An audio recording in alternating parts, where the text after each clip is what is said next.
They did not seat her at the high table out of kindness. Theodosia Redmayne understood that the moment the footman bowed, because in 10 years of London evenings she had never once been invited to leave her place beside the ferns. She followed him anyway. She followed him past the door of the schoolroom where her father had taught Latin to the daughter of this very house, and she sat down in the chair that had been chosen for her. Then the chair to her right was drawn out. Nobody dropped a glass. Nobody cried out. There was only the sound of knives and forks stopping this table. Then the next, spreading outward like water soaking into a cloth. By the time the man lowered himself into the seat beside her, 200 people had fallen silent in the most courteous way imaginable, the silence that polite society reserves for a thing it intends to look at carefully and describe later. The Duke of Halbury did not turn towards her. He had not turned to his right for anyone in 5 years. "I apologize to you," he said. His voice was low and dry, like paper. "Someone has paid for your evening with the cheapest thing they had." At the far end of the table, a fair-haired woman raised her fan, and the eyes of the whole room settled and waited for Theodosia to do what any girl in her position would do: turn white, beg leave, disappear.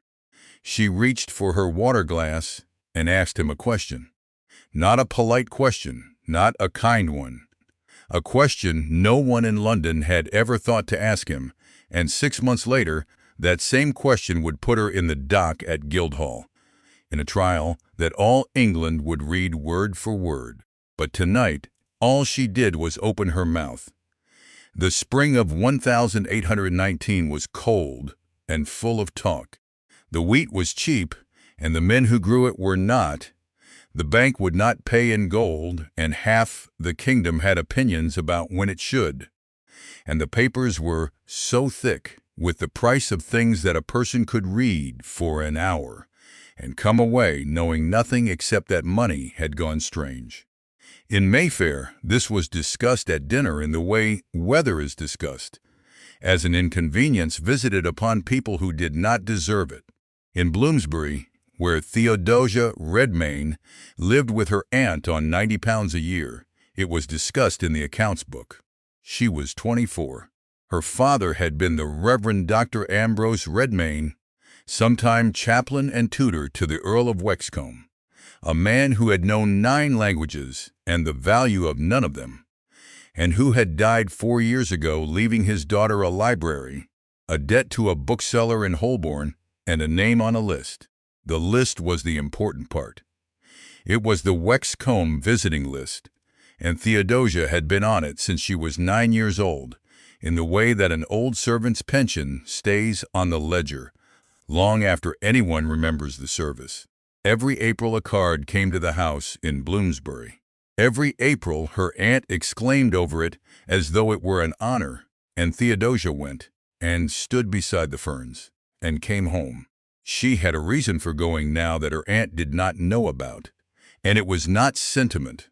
Wexcombe House on Grosvenor Square had been built to be walked through slowly. The stair was made for arrivals. The long gallery was made for being seen in. Theodosia went up it at the pace of a woman who has been up it 400 times, past the vain ancestors in their bad brown varnish, and took her position beside the second window in the yellow drawing-room, where the light was poor and the traffic was heavy and a person standing still could hear a great deal. She heard, in the first hour, the following things: that Lord Danvers had ordered a new landau in February and had not yet taken delivery of it, which meant the coachmaker had asked for money; that the Earl of Wexcombe had been at the Cocoa Tree until 4 in the morning on Tuesday and had come home in a hired chair, which meant something else; that the secret committee sitting on the resumption of cash payments would report within the month, and that Mr. Peel's name was on it, and that 3 men in the corner by the pianoforte were extremely anxious about what the report would say, and were pretending to be amused instead, and that Lady Selina Vane, who was 23 and had been called the loveliest woman in England by a newspaper that had been paid to say so, was watching her from across the room. Theodosia met the look for exactly as long as courtesy allowed and then let it go. There had been a schoolroom on the second floor of this house, at the end of the passage behind the green baize door, and in it, two girls had conjugated Latin verbs together for 6 years, while a thin clergyman corrected their pronunciation. One of them had been quick, the other had been beautiful. Neither had ever forgiven the other for it, and neither had ever said so. At 11:30, the supper was called, and Theodosia turned towards the small room off the gallery where the chaperones and the poor relations ate cold fowl, standing up. A footman stepped into her path and bowed. "Miss Redmayne, there is a place laid for you at the long table." She did not move at once. Behind the man's shoulder, she could see the doors of the dining room standing open, the candlelight lying flat in gold on 200 feet of white cloth, and the seating being taken up in the order it had been written down that afternoon by the mistress of the house. There was no mistake possible. In a house of this kind, no one sat anywhere by accident. "Thank you," Theodosia said. The passage to the dining room went behind the green baize door, because the great stair was crowded, and so she was taken the servant's way, and so she passed the schoolroom. The door was shut. There was a strip of felt along the bottom of it, put there 20 years ago to stop the draft, and it was still there, worn. She sat down where she was put, 7th from the head of the table, and arranged her skirts, and folded her hands. Then the footman drew out the chair to her right, too. She had seen the Duke of Halbury before, twice, both times across a room and both times briefly, because that was how everyone saw him. 5 years ago, he had been something else. She could remember dimly the general noise about him, the shooting, the horses, a duel that had not quite happened, the sort of young man whose name arrives in a room before he does. Then in the autumn of 1814 there had been a fire at a spinning mill in Lancashire in which he had some interest, and he had gone into it, and he had come out of it, and the noise had stopped. Now he was 34. The right side of his face was a landscape of pale seamed tissue that pulled the corner of his mouth and the outer edge of his brow out of true. Over the right eye he wore a spectacle of a kind she had not seen before, a single round lens blacked entirely, held on a wire frame, not a patch, which would have been a confession, but a thing that could be pretended to be an eyeglass. He walked badly on the left leg. He did not carry a stick, and she understood before he had been sitting 3 minutes that the not carrying of it was deliberate and cost him. He sat with his shoulders square to the table, and his face turned a little to the left, so that what the room saw of him was the good side and the black lens. The footman set his glass down on his left. So did the next footman. So had every servant in every house he had entered for 5 years, she supposed, and none of them had ever been told to. "I apologize to you," he said. "Someone has paid for your evening with the cheapest thing they had."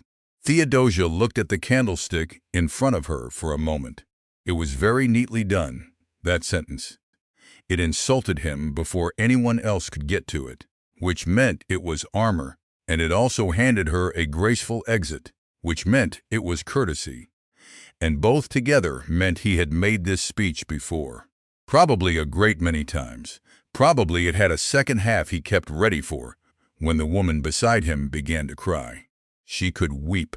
She could sit rigid and stare at her plate for an hour and give the fair-haired woman at the end of the table exactly the picture she had ordered. She could ask him about the weather, or she could get something for the evening. "Your Grace," she said, "how bad is the breakage?" The candle flame between them bent and straightened. "I beg your pardon?" "On the mules, at your mill. The bill going through the Commons proposes to fix the working day at 12 hours for anyone under 16, and every man who speaks against it says the same thing, that the piecing cannot be done by a full-grown hand. So if you take the children out, you must stop the frame, and if you stop the frame, you are ruined. She turned her glass a quarter turn on the cloth. It is an argument about breakage. Everyone repeats it, and nobody gives a figure. I have been trying for 3 weeks to find a figure. You own 3 mills. For the first time, the Duke of Halbury turned his head to the right.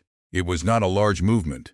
He brought his face round, perhaps 4 inches, enough to put her in the field of his remaining eye, and she understood from the stillness that fell on the near end of the table that he had not done this in public in a long time. His eye was gray and entirely undecorated by kindness. 12 to 15 ends an hour on a 400-spindle mule, he said.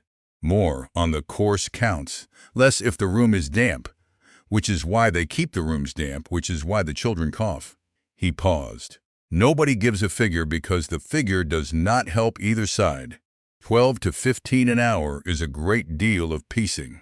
It is also nothing that a boy of 9 can do better than a woman of 30, and the reason it is done by a boy of 9 is that a boy of 9 is paid 3 shillings, and a woman of 30 is paid 11.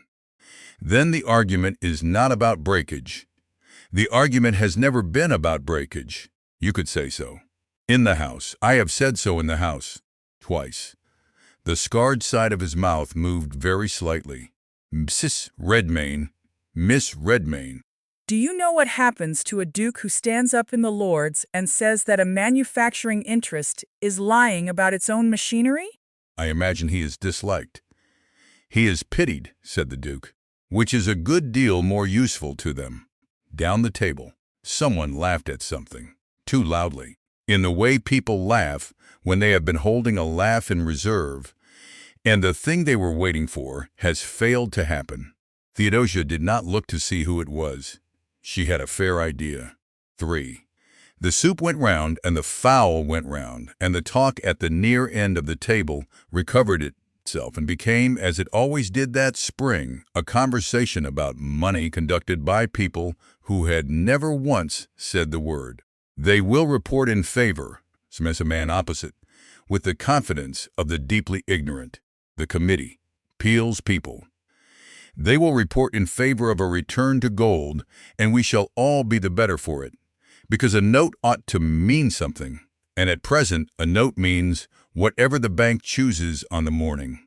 And what will your rents mean when it is done? Said the Duke of Halbury. My rents will mean pounds, sir. Real ones. Your rents will mean fewer pounds.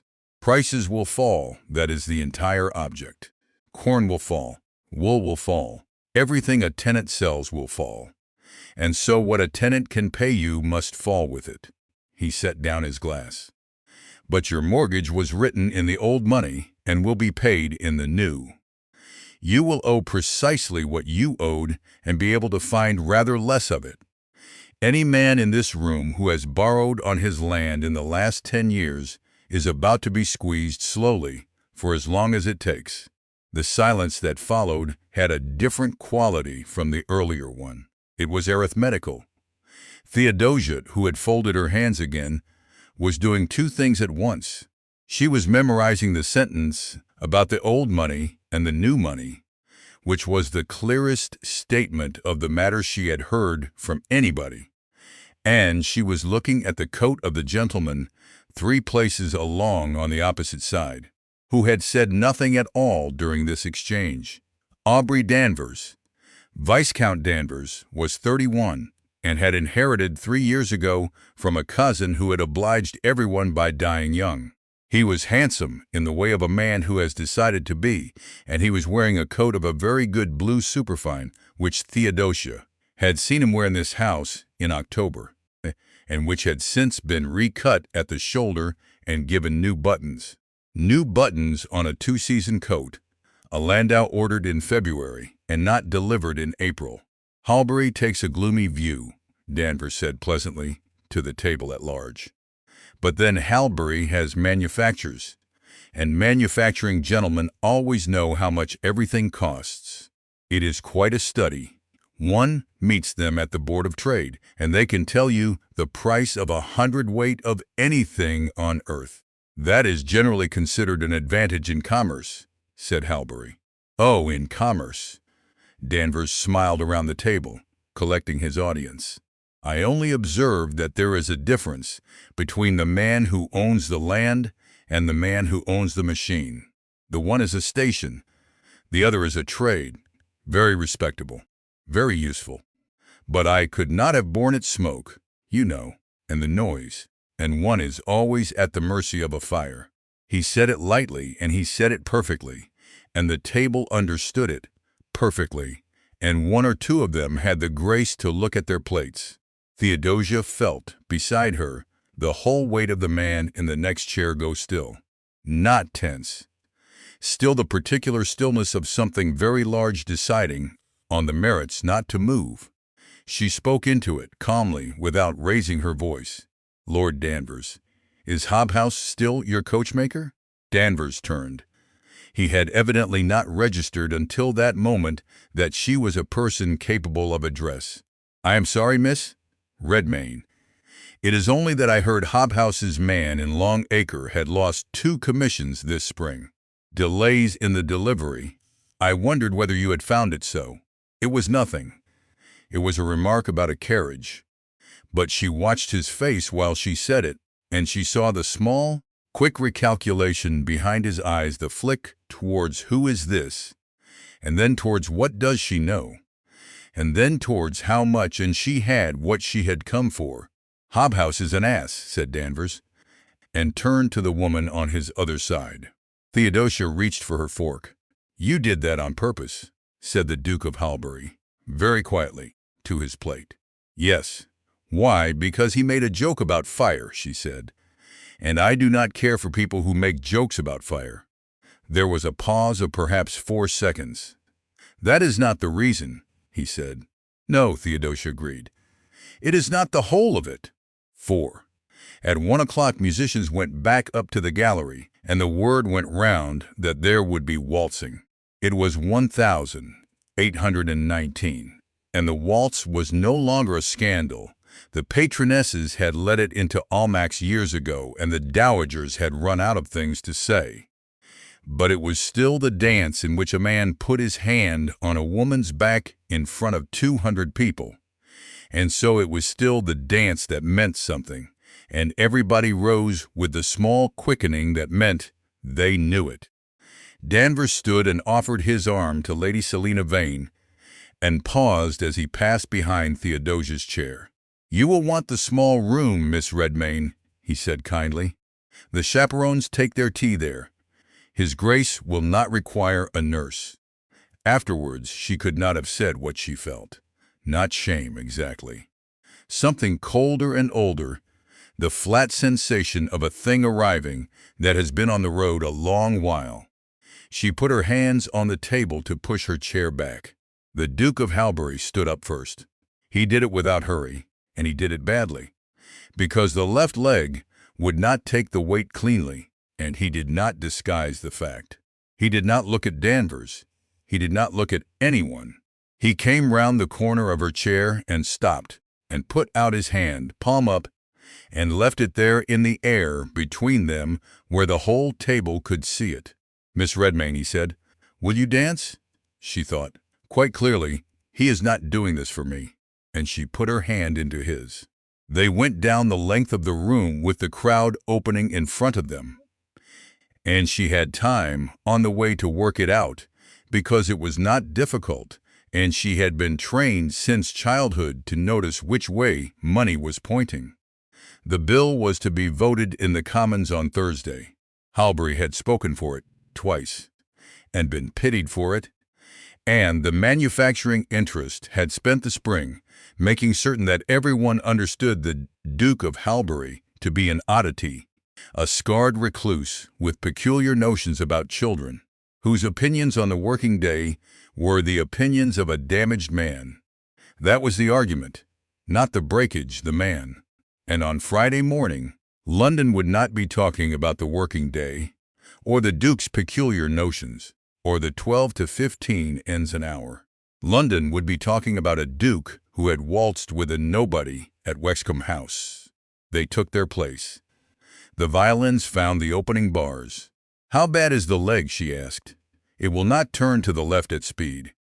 Then we shall turn to the right and go the long way round the room, and everyone will assume it is arrogance." She felt rather than saw the look he gave her. He put his hand on her back. He was very warm through the silk, and much more careful than she had expected. And after the first 8 bars, she stopped thinking about being looked at, because she had a more interesting problem in front of her. The man's step was 3/4 of a beat wrong on every 3rd bar, and it could be hidden. Hiding it required her to be a fraction early every time. She was early. He noticed at once. By the 20th bar, they had something between them that was not grace, but was very like agreement. "The vote is Thursday," she said. "It is. And on Friday, nobody will be discussing the vote." The Duke of Halbury took her round the top of the room, the long way to the right. "No," he said. "You might have told me. You would have refused." "I would not," said Theodosia, "but you might have told me." They danced perhaps 16 bars in silence. Other couples had come out onto the floor now. The room had decided how it was going to behave, and was behaving that way, with a great deal of noticing and no comment. "My sister was 15, he said at last, so quietly that she had to tilt her head when it happened. "She has a leg like mine, and she does not go out.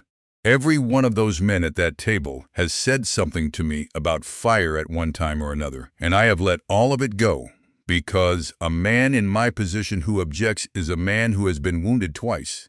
A pause. "You objected. I asked about a carriage."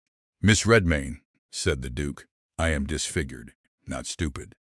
And Theodosia Redmayne, who had come to this house to gather material, who had used a lord's coachmaker against him at a dinner table for reasons of her own, who was being turned about a ballroom by a man who had chosen her that evening for reasons of his own, laughed out loud once before she could stop it.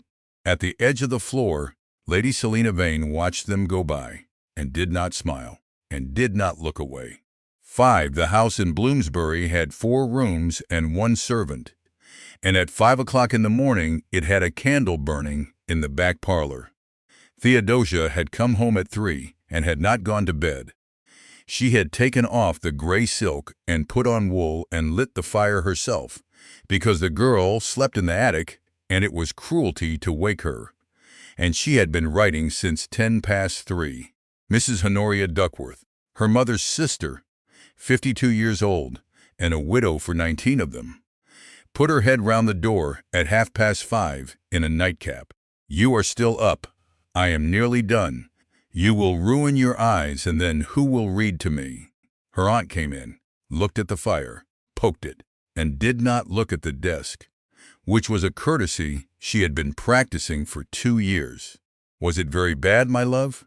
"It was very interesting," said Theodosia. "That is what you say, when it was bad."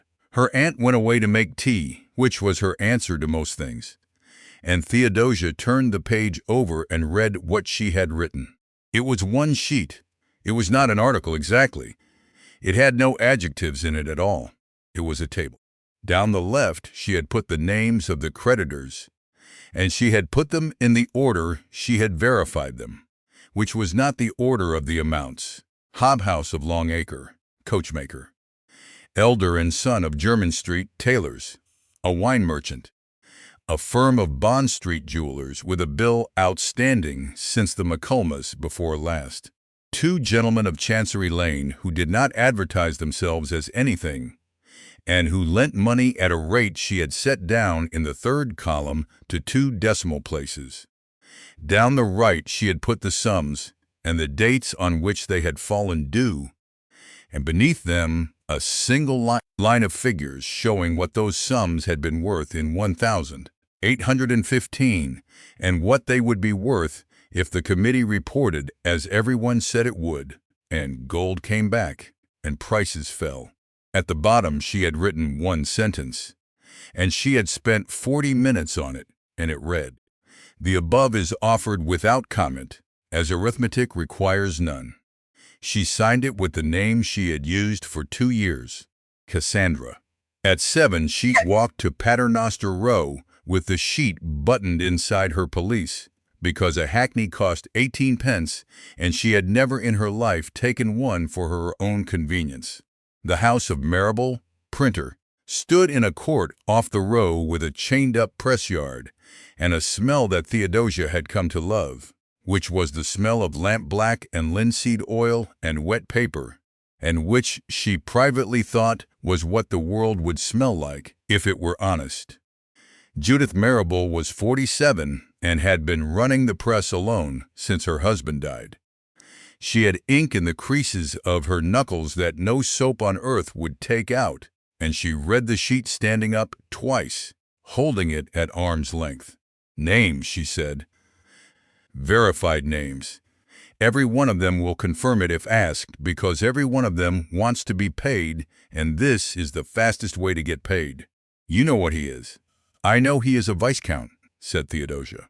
I know what he is." Mrs. Marable laid the sheet on the stone. "A man with money is a nuisance. A man who has just stopped having money is a different animal altogether. Will you set it?"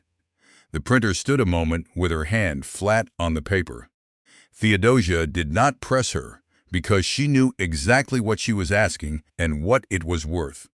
This was the arithmetic of the trade, and she had learnt it the way she had learnt everything, by being in the room. A newspaper paid 4 pence a sheet in duty to the Crown, which put it at 7 pence on the street, which put it out of the hands of every person who worked with their hands. But a pamphlet that came out when it chose to, at no fixed interval, on no fixed day, was not a newspaper in the eye of the law. It paid no stamp. It could be sold for 2 pence. The Cassandra papers had begun as 8 pages once a month, and now ran to 16 and came out when there was something to say.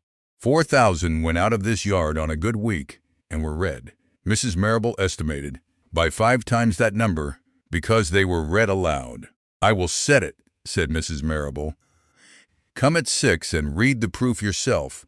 I'll not have you blaming me for a transposed figure when the man's attorneys come." "Thank you," and Miss Redmayne. The printer went to the shelf beside the standing press, where a long ledger lay under a stone weight, and put 2 fingers on it. "The fair copy goes in here, as always, with the standing orders. 41 booksellers, 11 private subscribers, and your hand on every draft since March of the year 17. If I am ever taken up, that book is the first thing they will carry out of this house. Then burn it. I cannot burn it. It is the only record of who owes me money." Mrs. Marable put the stone weight back down on the ledger. "I only say it so that you have heard it said. My kit is at Coldbath Fields for selling unstamped papers in the street at 17 years of age, and he is 19 now. And the fees are 11 shillings the month, and I pay them. So I know what I am keeping in this house, and I keep it anyway." Theodosia walked home the long way, past St. Paul's, and up through Holborn, and thought about the ledger for most of it. 6, the Cassandra papers went out on the Thursday morning, which was the day of the vote, and by Thursday evening they were in every club in St. James's. It did what she had built it to do. There was nothing in it to prosecute. There was no libel in a column of figures. A man cannot be defamed by his own bills, and the moment any attorney went to the tradesman for a denial, he would find 9 creditors delighted to confirm every line, and 1 or 2 of them willing to add to it.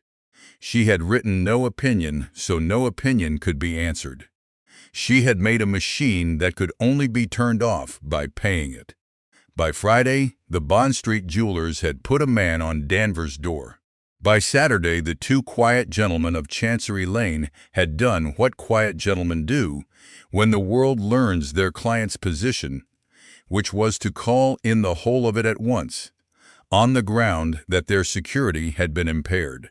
And on Saturday afternoon, in the Commons, the Cotton Mills and Factories Bill went through its stage with a majority nobody had predicted. In a week, when the London press had been occupied with something else entirely, Theodosia read the division list in her aunt's parlor and sat for a long time with the paper in her lap.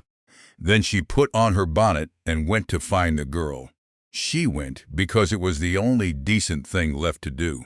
The information had come to the Bloomsbury door 3 weeks earlier, in the evening, folded twice, a list of 6 names, 4 of them right. 2 of them she had discarded when they would not verify.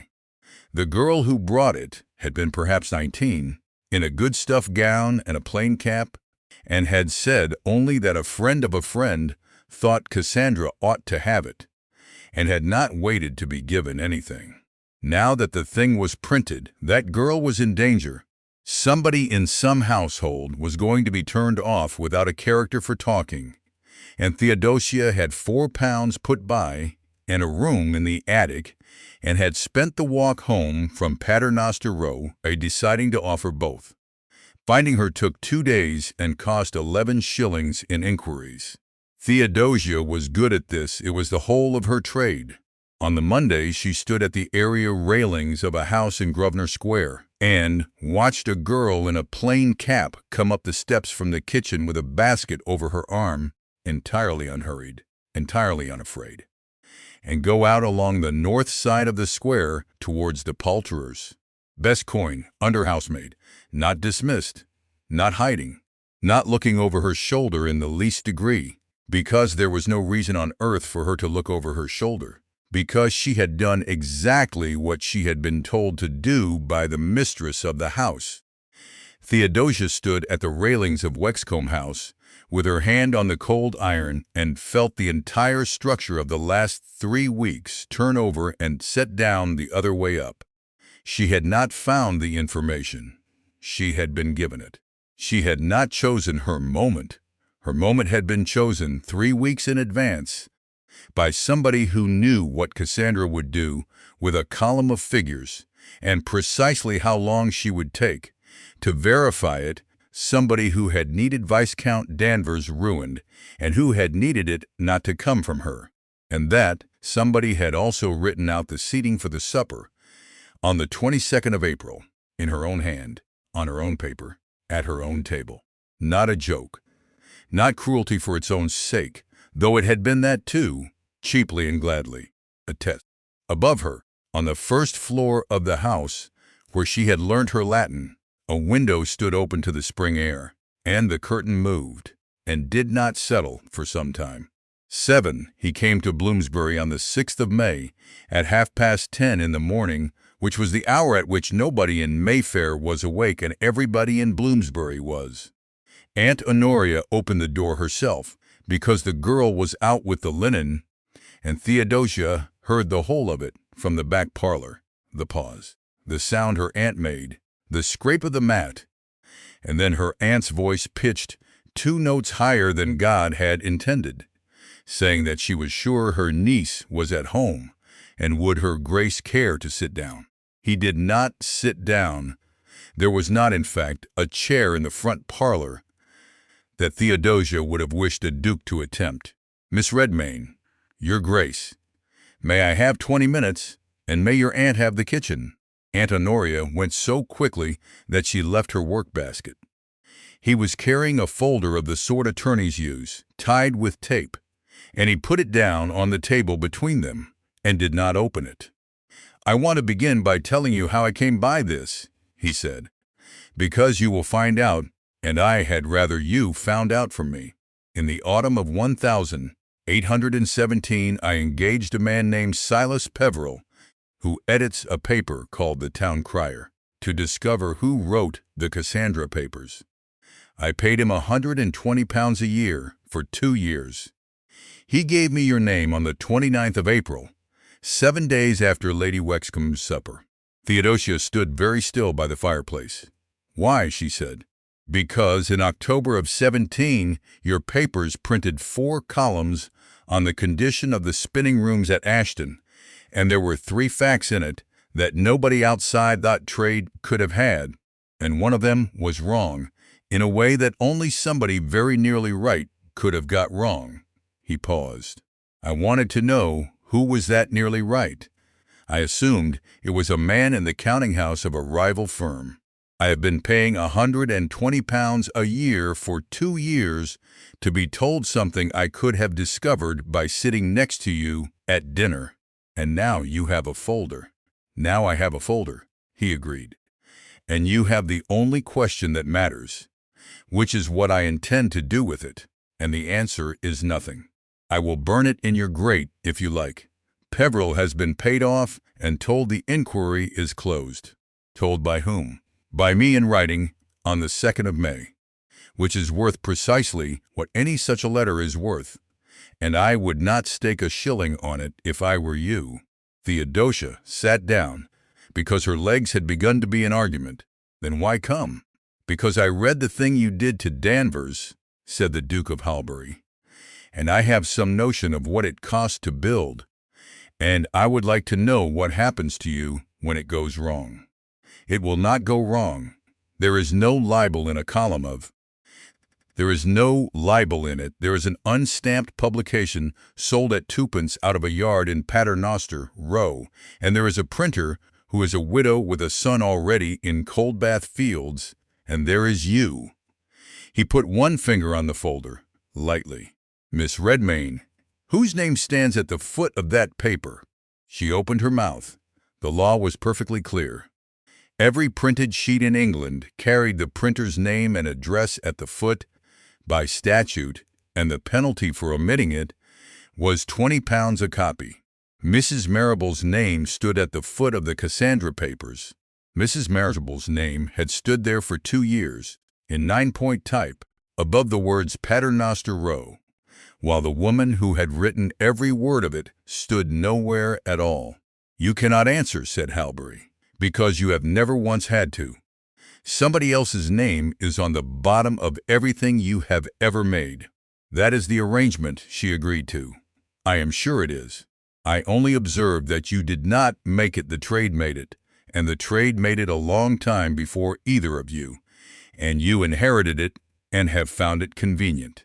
He picked up the folder and put it under his arm. I am not reproaching you. I own 3 mills, and every arrangement in them was made before I was born, and I find most of them convenient too. At the door he stopped. I have money and a name that is very difficult to prosecute, he said. Both are at your disposal. I would take some care about how you refuse. I have not refused. You will, said the Duke, and went out. 8. The committee reported at the beginning of May, and it reported in favor, and Mr. Peel got up in the Commons and said that £1 must be £1, and the country began the slow business of finding out what that would cost. Theodosia wrote 9 pages on it. She wrote them the way she wrote everything, which was by going and asking. And by the 3rd week of May, she had asked everyone in London who would speak to a woman on the subject, which was 4 men, and she needed a 5th. Halberry House stood on the north side of Hanover Square, with the shutters closed on the first floor. She sent up her card and was kept waiting 11 minutes in a hall, with a great deal of very dark furniture in it. And then a footman came and took her not to the library, but up a small stair to a sitting room at the back, where the light came in over a garden wall. There was a young woman in it, sitting sideways on a sofa, with a leg up. You are Miss Redmayne, she said. You are the one who asked him about breakage. I have had the whole of it 4 times. I am Cecily Fenwick, and I do not stand up, so you must not wait for me to. She was 20, and had her brother's gray eyes and none of his stillness. Her left foot, in a slipper, was turned inward at an angle that no slipper could make ordinary.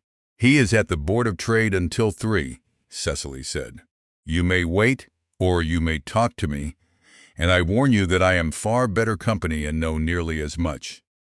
Theodosia sat down, and for an hour talked to her. She got what she had come for, the figures, and better than figures, the name of a man in Manchester, who kept the wage books for 4 firms and would show them to anybody who bought him a dinner. She also got, without asking for it, Because Cecily Fenwick handed it over in the middle of a sentence about something else entirely, the thing that would sit at the back of her mind for the next 14 months. Which is what happened at Bolton, of course, and everybody says it was the oil. It was a Thursday. It was the second Thursday in November of 14, and it began in the picking room at about 9 at night. And the picking room is where they keep the loose cotton, so once it went, it went. I was there because Julian was there, and Julian was there because he had only just come into everything and was making a great nuisance of himself about the accounts. I was 15. I remember being cross about the stairs. The stairs, the yard stair. It was the way out from the picking room, and we could not use it because the passage was shut. So we went the long way, up and round through the carding room, and it took us a very long time. And it was because it took us a very long time that he had to come back. Cecily said this quite evenly, in the voice of a person who has told a thing so often that it has worn smooth. He got me out. He went back for the two little ones, and he did not find them. Nan and Robbie, something I am ashamed that I do not know the rest of it. They were piecers. Everybody was very kind and said it was the oil lamp and the loose cotton, which it was. And my brother has been of the opinion ever since that he is a man who came out of a fire with one person when he went in for three. Theodosia said carefully, "Why was the passage shut?" Because of the trouble, they said. There had been machine breaking in the spring. They shut the passage at night to keep people out of the counting house. Who shut it? Miss Redmayne, said Cecily Fenwick. I was 15 and my foot was on fire. I did not take a note of it. 9. The Cotton Mills and Factories Act received the royal assent on the 2nd of July, and for a fortnight afterwards the Duke of Halbury was the most fashionable joke in London. Theodosia collected 6 versions of it. The kindest had him building schools for his hands. The worst had him unable to look at a grown woman and therefore obliged to interest himself in children. At White's a book was opened on how long it would be before he brought a bill to shorten the hours of gamekeepers. She wrote none of it down, which surprised her when she noticed it. On the 11th of July, walking up from the museum, with 2 volumes under her arm, she found a carriage standing at the curb in Great Russell Street with the blinds up and Lady Selina Vane inside it. "Get in," said Selina. "I am not going to be seen standing on a pavement in Bloomsbury." Theodosia got in. The carriage did not move. Selina Vane sat with her gloved hands in her lap and looked at her for a while, and then she said, in Latin, and in the flat correct accent that Ambrose Redmayne had beaten into both of them across a deal table 20 years ago, "Non mi penitet." "I am not sorry, nectar rogavi," said Theodosia. "Nor did I ask you to be." Something moved at the corner of Selina's mouth that was gone before it could be called anything.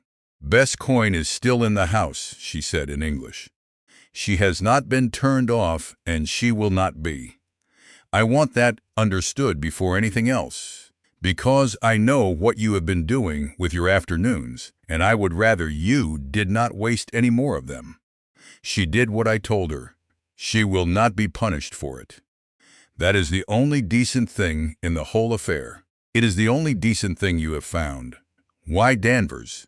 "Because I wanted him ruined," said Selina, "and I could not do it, and you could, and you cost nothing." She smoothed a wrinkle out of her glove. "You had better hear it plainly, because you will spend a year inventing worse if I do not. Aubrey Danvers was my father's secretary before he was anybody. He has been in and out of that house since I was 10. He knows the particulars of my family the way a man knows the inside of his own pocket. And 2 years ago he began to explain to me, very pleasantly, at very great length, what the world would think of us if certain of those particulars were laid before it. He did not ask me for money. He asked me for smaller things and more often. That is how it is done. And now he is ruined. Now he is desperate," said Selina, "which is a different thing. and I did not think that far. And I have been thinking of very little else since. For the first time, her voice moved. You understand that I had one instrument. One. I could not go to law. I could not go to my father. I could not go to any man of business in London who does not owe my father money. I had a girl who could carry a paper and a pen that was not mine. So I used the pen. You might have asked me. Ask you. Selina looked at her with what was almost, and was not quite, amusement. Miss Redmayne, I have known you since you were 9 years old, and I have never once been able to make you do a single thing you had not already decided to do. If I had asked, you would have looked into it. You would have looked into all of it. And then you would have printed all of it, because you print everything. Because you believe that the naming of things is the whole of honesty. She reached across and rapped on the roof, and the carriage began to move, and Theodosia was set down at the corner of Montague Street. You will find out that it is not, said Selina Vane through the window. Everybody does, eventually. It is usually somebody else who pays for the lesson. 10. She went north on the 15th of July, outside on the mail as far as Manchester's, and then 11 miles by carrier's cart to Bolton, and she was in Lancashire for 9 days. It was the best work she had ever done. She knew it while she was doing it. She had Cecily's man with the wage books, and the wage books opened everything. Once you can prove what a room was paid, you can prove how many were in it. And once you can prove how many were in it, you can prove what they were doing, and after that nobody can tell you comfortable lies about machinery. She stood in a spinning room at Halbury's own Bolton mill for 2 hours, with her ears filled and her mouth full of fiber, and she counted, and the figure the Duke had given her across a dinner table in April was correct to within 1 end an hour. And she talked to people. That was the part she was good at and the part she loved. And on the 3rd day, a spinner named Joseph Barrow took her to his house and gave her small beer, and told her about the hours before the act and after it, and sent for a woman called Ellen Tighe, who had been a piecer at 9, and was a reeler now at 26, and later a card-room hand named Samuel Kay came and stood in the doorway and said his piece and would not sit down. She wrote their names. She thought about it. She was always to be clear with herself afterwards that she had thought about it for something between 1 and 2 minutes, with the pen in her hand at the inn at Bolton, and she wrote them. Because a testimony without a name is a rumor, and because she had built 2 years of work on the principle that the only thing that cannot be denied is a fact with a name attached. And because Joseph Barrow had said, "Put it down, miss, I'm not ashamed of it," and she had believed that the shame was the only thing at stake. She also, on the 8th day, went to the counting house to ask for the partnership books. The clerk sent for the overlooker, and the overlooker turned out not to be an overlooker at all but a spare, courteous man of about 40 in a good black coat, who introduced himself as Thomas Ainsley, private secretary to the Duke of Halbury, up from London on the quarter's business. The firm's books, Miss Redmayne? Certainly. From what year? From 1810.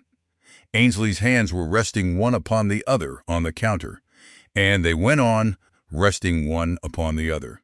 There is nothing before the 15th, he said. Nothing at all? The old counting house was in the West Range, next the picking room. It went entirely. He turned his head and looked out of the window at a yard she could not see from where she stood. Ledgers, daybooks, bill book, the correspondence. Everything from the founding of the partnership to the November of 14. We opened new books in the January and worked backwards from the banker's accounts as best we could. Then you were here. I was the overlooker here at that time. Yes, Mr. Ainsley, said Theodosia, who shut the yard passage at night, and Thomas Ainsley, who had answered every question she had put to him for a quarter of an hour, with the ease of a man who has nothing whatever to conceal, said, That would have been a matter for the mill. I could not tell you. And turned the ledger round on the counter to show her the entries for 1,816, which she had not asked to see. 11. She came back to London on the 28th of July with 60 pages of notes and the best things she had ever written half made in her head. And she took it to Paternoster Row on the 2nd of August, and Mrs. Judith Marrable would not look at her. That, in the end, was how she knew, not the words. Judith Marrable had looked her in the face while telling her that a job was too dangerous, twice, in 2 years, and had looked her in the face while saying it. "Say it," said Theodosia. "I have sold the press." The court outside was full of the noise of a dray being backed in. Theodosia put her folder down on the stone. "To whom?" "To a company. It is a trust.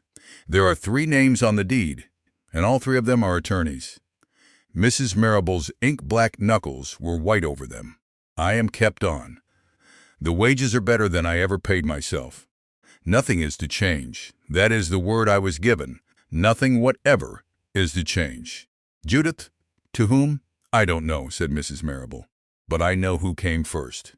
And then it came out, all of it, in the wrong order and too fast, that on the 11th of June a gentleman's man of business had come into the yard and offered £900 for the house, the press, the type, the goodwill, and the standing orders named separately, in the offer, in writing, and that he had come back on the 14th and offered 1,000, and that on the 14th Mrs. Marrable had asked him whose money it was, and he had said Viscount Danvers's, and had smiled about it.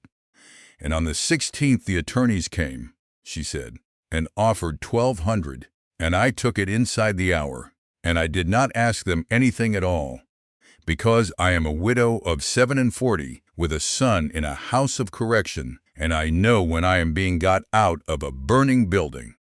Theodosia found that she had sat down on the corner of the imposing stone. £900 for a 2-press house in a court off Paternoster Row that took, in a good year, perhaps 400. Danvers had not been buying a printing business. Danvers had been buying a ledger with a stone weight on it, 41 booksellers, 11 private subscribers, and every fair copy of every draft in one woman's hand since March of 1817. "He came himself," said Mrs. Marrable, "the Duke, 2 days after the sale was assigned.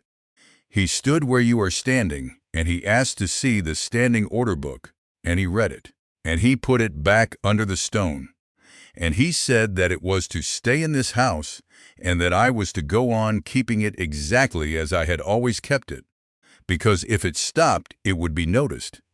She wiped her hands down her apron, uselessly, and he said I was not to tell you. "Why not?" he said. "Because she will burn the whole thing down rather than be helped." Theodosia went to Hanover Square that afternoon and was shown up, and she was still wearing her traveling boots. "You bought it," she said. "I bought it."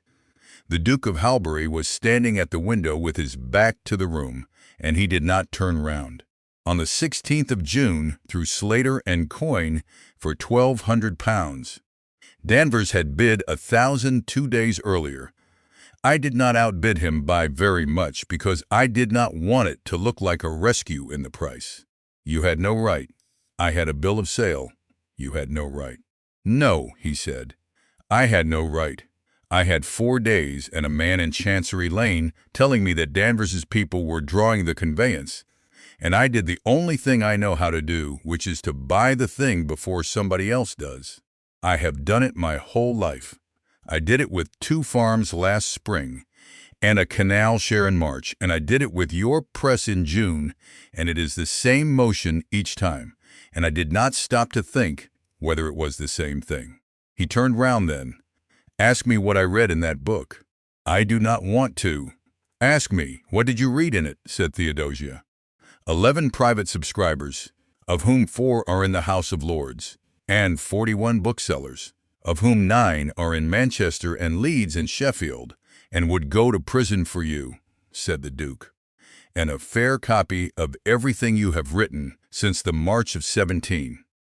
In a hand I could pick out of 100, tied in bundles by the quarter, under a stone. It took me 11 minutes to find you in that book. It would have taken Danvers 11 minutes. Do you understand me? Not 11 days. 11 minutes? So you bought me. I bought a printing house. You bought the room I am able to speak in, and you did not tell me. And you told the woman who owns my imprint not to tell me either." Theodosia heard her own voice go quite flat, which was what it did when she was past being angry, and which was worse. "You did not save me from Danvers. You changed which of you holds the door," he said after a moment. "Yes, then I am obliged to you," said Theodosia, "and I would rather owe him." She went out through the dark hall and past all the furniture, and she walked to Bloomsbury. And that evening she wrote to the man in Manchester who kept the wage books, and asked him whether he could find her a bed for the second week of August. There was to be a great meeting on St. Peter's Field. It had been called for the 9th and declared unlawful, and called again for the 16th, and every paper in London had a correspondent going, and every one of those correspondents was a man who would be standing at the front with the reporters, on the hustings, under the eye of the magistrates. Theodosia Redmayne intended to stand in the crowd. 12. The house was in a court off Deansgate with a pump at one end and 9 families in it, and the room Theodosia had was over the passage haunt and had a bed, a chair, and a window that did not open. Esther Shackleton was 44 and a handloom weaver, which in the year 1819 meant a woman working 16 hours for what she had earned in 6 a dozen years earlier. And she took a lodger at half a crown a week in the summer months and gave good value for it. She was not curious. That was the first thing Theodosia liked about her. She had a Southern woman in her house who had come up for the meeting with a writing case, and she asked nothing at all about it, and made her a bed and put her chair by the window, because the window was where the light was. On the evening of the 15th of August, they sat with the door open onto the court, because it was hot, and Theodosia asked after some people in Bolton. "Barrow," she said. "Joseph Barrow, a spinner and a reeler named Ellen Tighe, and a cardroom man, Kay. How do you come to know them?" "I talked to them in July." Esther Shackleton went on with the seam she was doing for some minutes, and Theodosia understood that she was being decided about. "Barrow was put off at the end of the month," she said at last. "Tighe and all, the week after. Kay went of his own accord because he'd seen what was coming, and he's a brother at Preston. There was a paper come down from London, not a paper, a book, a little book with a blue cover, and their names were in it, and every man in that yard knew whose names they were inside of 2 days. The court was very loud. Somebody was scouring a step. A child was being called in. "Miss," said Esther Shackleton, not unkindly, "you've gone a queer color. Sit back a bit. Was it because of what they said?" "It's never because of what they said. That's not a thing a master can dismiss a man for, and any road they never read it. It's because their names were in a thing at all. A name in a book is a man who talks. There's no yard in Lancashire wants a man who talks." She bit off her thread. "It's not wickedness, mind. It's the same as not taking a man with a cough." Theodosia sat with her hands in her lap in a hot room in a court off Deansgate and looked at the thing she had done. She had thought about it for 1 or 2 minutes at an inn in Bolton with the pen in her hand. She had thought about the courage of it, and about how a testimony without a name is a rumor, and about Joseph Barrow saying, "Put it down, miss, I'm not ashamed of it." And every part of what she had thought about had been true, and none of it had been the point. The point had been that she had risked something that was not hers. Barrow had offered his name, but the name was all he had. And she had been the one who knew what a book does when it travels, and she had known it and he had not. And she had taken it anyway because it made the work better. Can they be got back? No, said Esther Shackleton. Later folding the seam away, she said. My two went in a mill. Not for talking. A fire this be 5 year back at Bolton, one of the big spinning houses. Nan and Robbie. She was 8 and he was 10, and they were piecers on the night set, which they oughtn't to have been, but everybody's oughtn't to have been in a bad year. I am very sorry. Well, she put the work in the basket. There was a young lord went in for them, they say, and got his own sister out and got burnt to bits doing it. They put that in the papers. They put a deal in the papers about the young lord. She stood up and took the candle to the shelf. They never put out in about what the two of them were doing at 9 o'clock at night in a picking room, she said, and that were the only question worth the asking. 13 the morning of the 16th was fine and hot, and they came into Manchester from every direction on foot in their best clothes. Theodosia had meant to be at the north side by 10 and was carried past it by the press of people and ended somewhere near the middle, 40 yards from the hustings, wedged between a family from Middleton and a knot of women from one of the female reform societies who had walked 8 miles and were all in white. There was a band. There were banners on poles, and the poles were dressed with laurel. There were more children on the field than she had expected, because it was a Monday and a holiday and a spectacle, and people had brought them the way people bring children to a fair. She had a notebook and did not take it out. It would have been the most conspicuous object on St. Peter's Field. Mr. Hunt came onto the hustings at about 1:30 in a white hat, and there was a very great noise, and he had said perhaps 2 sentences when the noise changed. Afterwards, when she came to write it, she found that she could not put down the order of it, because there had been no order. There was a shout from the east side of the field. There was the sound which she had never heard before and would hear for years of a great many people, all deciding to move at once in a place where there is no room to move. There were horses in among them, and sabers up, and a banner going down, and the white dresses of the women from the Reform Society going through the crowd like something spilled. She was on the ground for a period she could not afterwards estimate. Somebody stood on her hand. She got up because a woman she never saw again took 2 fistfuls of her pelisse and hauled, and she was carried the width of the field without her feet touching properly, and set down against the wall of a house in Windmill Street with her bonnet gone and her sleeve off at the shoulder. By 4 o'clock the field was empty, except for what had been dropped on it, and the wounded were in the houses round about, and Theodosia Redmayne was going from door to door with a stub of pencil and the back of a printed program of the day's proceedings. She did not ask anybody what they had seen. There were 40 men in Manchester that night asking people what they had seen, and every one of them would write it up. And every account would contradict every other account, and the whole would be argued over in the newspapers for a year until nobody could say anything with certainty about anything. She asked 3 questions. What is your name? How old are you? Where are you hurt? She wrote it in 3 columns on the back of a program, and then on the fly leaves of the book in her pocket, and then on paper begged from a chemist in Deansgate. And she did it in 14 houses and a stable and the back room of a public house. And she went on until 1:45 in the morning, and she got 141. Some of them she could not finish. Female, apparently about 30, unable to give a name. Saber wound to the head above the right ear. She put those down too, in the same 3 columns, with the space left blank, and she wrote down nobody else.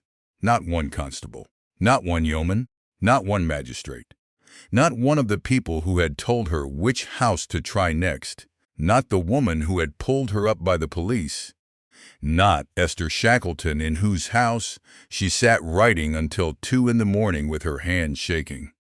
There were men on that field she could have named, and it would have made the thing 10 times more terrible and 100 times more useful. She had learnt the evening before, at 8:30, what a name in a book does. At the top of the first sheet she wrote the date and the place, and nothing else at all. 14. She was back in London on the 22nd, and she had no press. She sat with it for 2 days in the back parlor in Bloomsbury. And on the 24th, Mrs. Judith Marrable arrived at the door in her working apron, having walked from Paternoster Row, having shut the yard in the middle of a Tuesday. "Bring it to me," she said. "The house is his. The house is his. He has owned it 11 weeks, and he has not sent one instruction into it. Not one, not so much as an inquiry after the coal." Mrs. Marrable came in and stood in the middle of the room.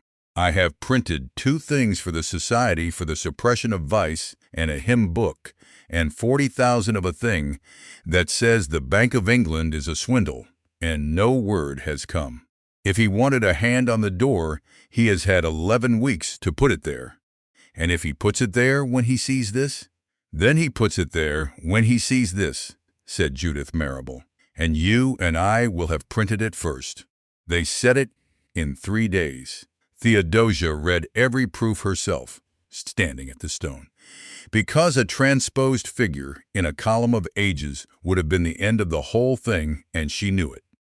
It ran to 24 pages, and it was not 16 pages of argument with a list at the back. It was the list, and 9 lines at the front saying where and when it had been taken, and by whom, and that was all. It went out at 2d on the 30th of August. They printed 4,000 and sold them by 2 o'clock. They printed 6,000 more and sold those. By the 4th of September, the Sheffield and Leeds men were setting it from a copy and paying nothing for the privilege, which was what Theodosia had told them to do. By the 9th there were, so far as anybody could count, some 40,000 of it in England, and it was being read aloud in public houses in towns where nobody had ever heard of the Cassandra papers, and the price of a copy in Manchester had gone to 6d because there were none to be had. The Duke of Halbury did not send an instruction. He did not send a letter, or a note, or a man of business, or money.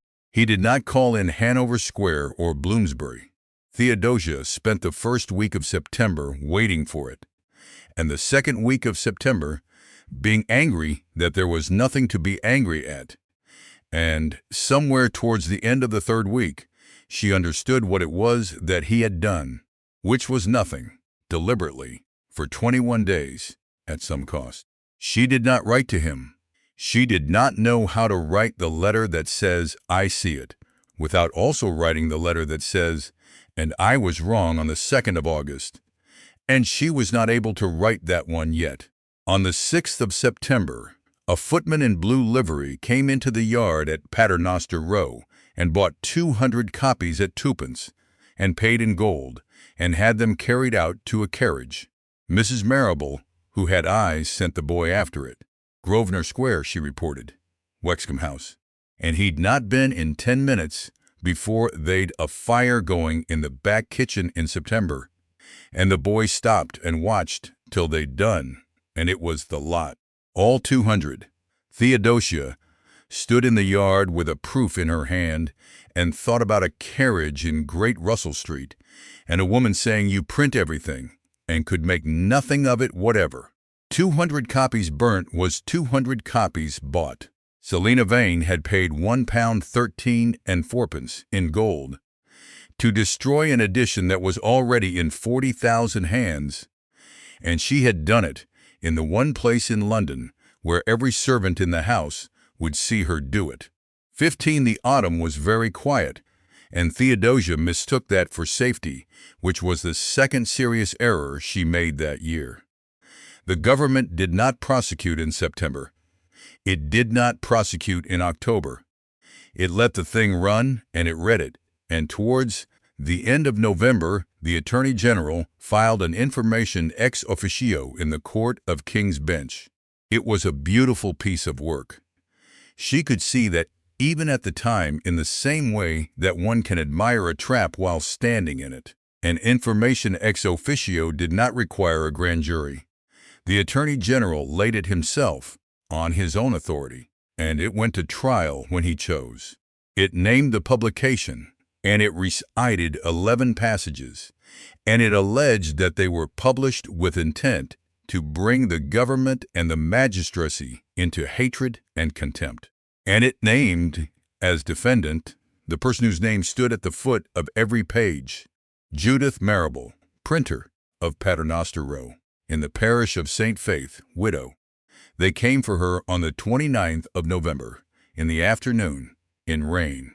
Theodosia was in the yard when the two officers came into it, because she had been at the stone all morning, and she stood with her back against the wall by the ink slabs and watched a woman of 47 be told the nature of the process against her and answer, and asked to be allowed to bank the fire in the press room so the house did not burn down in the night.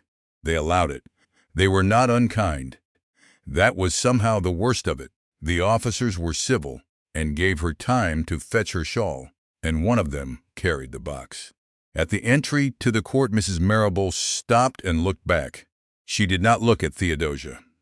She looked up at the front of her own house, at the sign over the door, at the two windows of the room where her son had been born. Then they took her up the row towards Cheapside, and the rain came on harder. And Theodosia Redmayne stood in the yard for a long time with printer's ink drying on her hands, and understood, with a clarity that felt like cold water, exactly what she had built and exactly who had been standing under it for 2 years, whose name stands at the foot of that paper. She had never once had to answer. 16 Mr. Bartholomew Speed had chambers on the first floor of a staircase in Gray's Inn, and he was 55, and he had defended 11 booksellers, and he had lost 7. "You will want to know at the outset who is paying me," he said. The Duke of Halbury sent 100 guineas on Tuesday, with a note saying that he had no instructions to give and expected none to be sought. "I have taken it. I take money from anybody. You may make of that whatever you like, but you may not make it into a reason for going away, because you have 12 days. Theodosia sat down. "Tell me what happens to her." "Mrs. Marrable stands her trial in the 2nd week of December. The Attorney General will prove that her name is at the foot of the pamphlet, which it is, and that the pamphlet was sold from her yard, which it was. He does not have to prove that she wrote a word of it. A printer is answerable for what comes off his press. That is the whole architecture of the thing, and it has been the architecture since Queen Anne." Speed took off his spectacles. "She will be convicted. She will be fined a sum she cannot pay and imprisoned until she pays it. So call it 18 months, and she is 47, and Newgate is Newgate. And her son will finish his term at Coldbath Fields with nobody outside paying his fees, which means he will not be discharged, because they do not discharge a man who owes the jailer. And if the author comes forward, then the Attorney General has a choice and no obligation whatever." Speed put the spectacles back on. "He may take you instead. He may take you as well. He may thank you civilly for your affidavit, put it in a drawer, and try the widow anyway, and use your own sworn oath at her trial to prove the words were written by somebody who thought them worth swearing to. Would he? Sir Robert Gifford is a careful man, and a fair one by the standards of his office, and he has just laid an information against a female printer over a list of wounded children, and he has read the newspapers, and he knows precisely how that looks." Speed spread his hands. "He would rather have you. He would rather have anybody than her. But I will not tell you that it is safe, because it is not, and if you go in there believing it is safe, you will come out of it having sworn away a great deal for nothing. Then get me a written undertaking. I shall ask for one." He is not obliged to give it. He gave it. It took 8 days and 2 attendances and a letter from a king's counsel. And on the 2nd of December, Theodosia Redmayne went to the Attorney General's chambers at 9:30 in the morning with Mr. Speed beside her and a clerk to swear her and put her name to an affidavit of 1 page. There was nobody there. That was the thing she thought about afterwards, more than any of it. There was no gallery and no crowd and no reporters. There was a fire that smoked and a table with a cloth on it, and 3 men in black who were perfectly courteous and slightly bored, and a room that smelt of sealing wax and damp coal. She had been imagining, without ever admitting it to herself, that she would do this in public, that there would be a moment, that she would stand up somewhere with people watching and say it was mine, and that, whatever came afterwards, she would at least have had the saying of it. Instead, a clerk read her a form of words, and she repeated them, and he asked her to sign twice, once at the foot and once in the margin against an interlineation, and it took 4 minutes. Judith Marrable was discharged on the 4th of December, on her own recognizance, the information against her withdrawn. A fresh information was filed the same afternoon against Theodosia Redmayne, spinster, of Great Ormond Street in the parish of St. George the Martyr. It was set down for trial at the Guildhall, sittings before the Lord Chief Justice on the 9th. 5 days. Mrs. Marrable came to Bloomsbury on the 6th. She stood in the front parlor where the Duke had stood in May, and she did not sit down, and she said, "I never asked you to do that, I know. I want it said out loud, because there will come a day when it wants saying, and neither of us will be able to. I never asked." "You never asked," said Theodosia. "It is written down. It is on an affidavit in a drawer in Lincoln's Inn, and it will be there when we are both dead." Judith Marrable nodded once and went away, and did not touch her, and did not thank her, and Theodosia thought at the time that this was the pride of a proud woman, and was glad of it, because she did not think she could have borne being thanked. 17. The Guildhall sittings were held in the Old Court at the East End, and on the 9th of December the room was full by 8 in the morning, and there were people in Cheapside who could not get in. She had no counsel. Speed had argued with her for 2 days about it, and had lost, and the reason she gave him was that a defendant who conducts her own defense may address the jury at the close, and a defendant who has counsel may not, and that was true, and it was not the reason. The reason was that she had never in her life stood behind her own words, and she was not going to begin by hiring a man to do it. The Attorney General opened for the Crown for 50 minutes. He was measured, and he was not vindictive, and he said more than once that no man in England lamented the events of the 16th of August more sincerely than he did. The offense, he said, lay not in grief but in purpose, in the setting down of these matters in a cheap form, in great numbers, among the laboring classes, at a moment of the utmost public danger, with the design of persuading them that the law itself had turned upon them. Then, because the information recited 11 passages, and the Crown was obliged to prove the publication of every one of them, the clerk of the court began to read. Theodosia had known this would happen. Speed had told her it would happen. It was the oldest accident in the law of libel, and it had saved Hone twice in a week 2 years before. And she had written the pamphlet, in part, with this room in her mind. Knowing did not prepare her for it. The clerk read for 1 hour and 40 minutes, in a level professional voice, and what he read was 3 columns. Anne Barry, aged 19, of Newton Lane, Manchester. Sabre wound to the left shoulder and back. James Ogden, aged 41, of Middleton. Both legs broken, trampled by horses. Female, apparently about 30, unable to give a name. Sabre wound to the head above the right ear. Nobody in the room moved. There was nothing to argue with. There is no rhetoric in an age, and there is no sedition in a wound. And the Crown's own officer stood at the Crown's own table, in the Crown's own court and read out, at the Crown's insistence, 141 times, what had been done to people and where they lived. At the 11th name he stopped. He was a young man.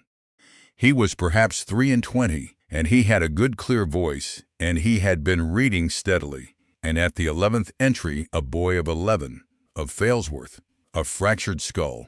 Since dead he stopped, and looked at the page, and did not go on for the space of perhaps 4 seconds. The Lord Chief Justice said, not unkindly, "Take your time, sir." And Theodosia Redmayne, standing in the dock of the Guildhall with her hands folded, understood that she had already won, and that it had nothing whatever to do with her. In cross-examination of the Crown's witness from the printing house, a compositor, a decent frightened man named Purkis, who had said half of it, the Attorney General rose to re-examine and put one question that he had not intended to matter. "Mr. Purkis, when this pamphlet went out of your house, whose name stood at the foot of it?" "Mrs. Marrable, sir, as always, not the defendant's." "No, sir, never the defendant's. There's no name of hers on anything." And Sir Robert Gifford turned very slightly towards the dock, not to score a point, simply because it was the natural place to look, and said, "Miss Redmayne, whose name stands at the foot of that paper?" "Mine," said Theodosia. It was the correct answer. It was the answer she had sworn to on the 2nd of December, in a room that smelt of sealing wax. It was, from that date, the answer the law required. And she heard it come out of her mouth, and knew it for a lie, in every sense that was worth anything. Because the name at the foot of that paper had been Judith Marrable's for 2 years and 8 months, and would have gone on being Judith Marrable's for 20 more if the Attorney General had not made an arrangement necessary. She had not put her name to it. She had been obliged to. She addressed the jury for 6 minutes at the close. She did not defend the pamphlet. She said that the Crown had proved every word of the publication, that she did not dispute a syllable of it, and that they had all now heard the entire offense read aloud in open court by an officer of the Crown, twice as slowly as anyone would read it at home. The information alleges that these passages were published with intent to bring the magistracy into hatred and contempt, she said. Gentlemen, you have heard them. If any part of what was read to you this morning is untrue, the Attorney General has had 4 months, the whole apparatus of the government, and the sworn evidence of every magistrate in Lancashire at his disposal, and he has not told you which part. I do not ask you to acquit me because the thing is well done. I ask you to tell me which name in it is wrong. 18. The jury retired at 20 minutes past 4 and came back at 22 minutes to 5. Not guilty.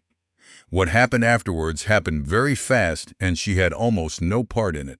There was a noise in the court that the officers could not put down for some minutes. There was a noise in Cheapside that had begun before the verdict was out of the building, because there were men at the doors relaying it, and by the time she came down the steps into the December dark, the whole of the street was full, and somebody had got a lamp up on a pole. They were not cheering her. She knew that even then, and she was glad of it. They were cheering a verdict in a winter when there had been very little to cheer, and if the defendant had been a bricklayer named Hobbs, they would have cheered exactly as loudly. The Duke of Halbury was standing at the bottom of the steps. He had been in the court all day. She had known it within 10 minutes of coming in, because there was a place on the third bench where nobody sat too close, and she had not looked at him again. Misread Grace. "I have something to ask you, and there is not a good moment for it," he said.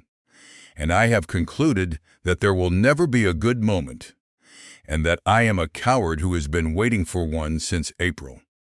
He was standing very straight, and the noise was enormous. "Will you marry me?" She had perhaps 2 seconds. There were 400 people in Cheapside, and a lamp on a pole, and at least 3 men she recognized as newspaper men, Within 10 feet. No, said Theodosia. Something went out of his face. He did not otherwise move. May I know why? Because you paid Mr. Speed 100 guineas, she said. And because you own the press.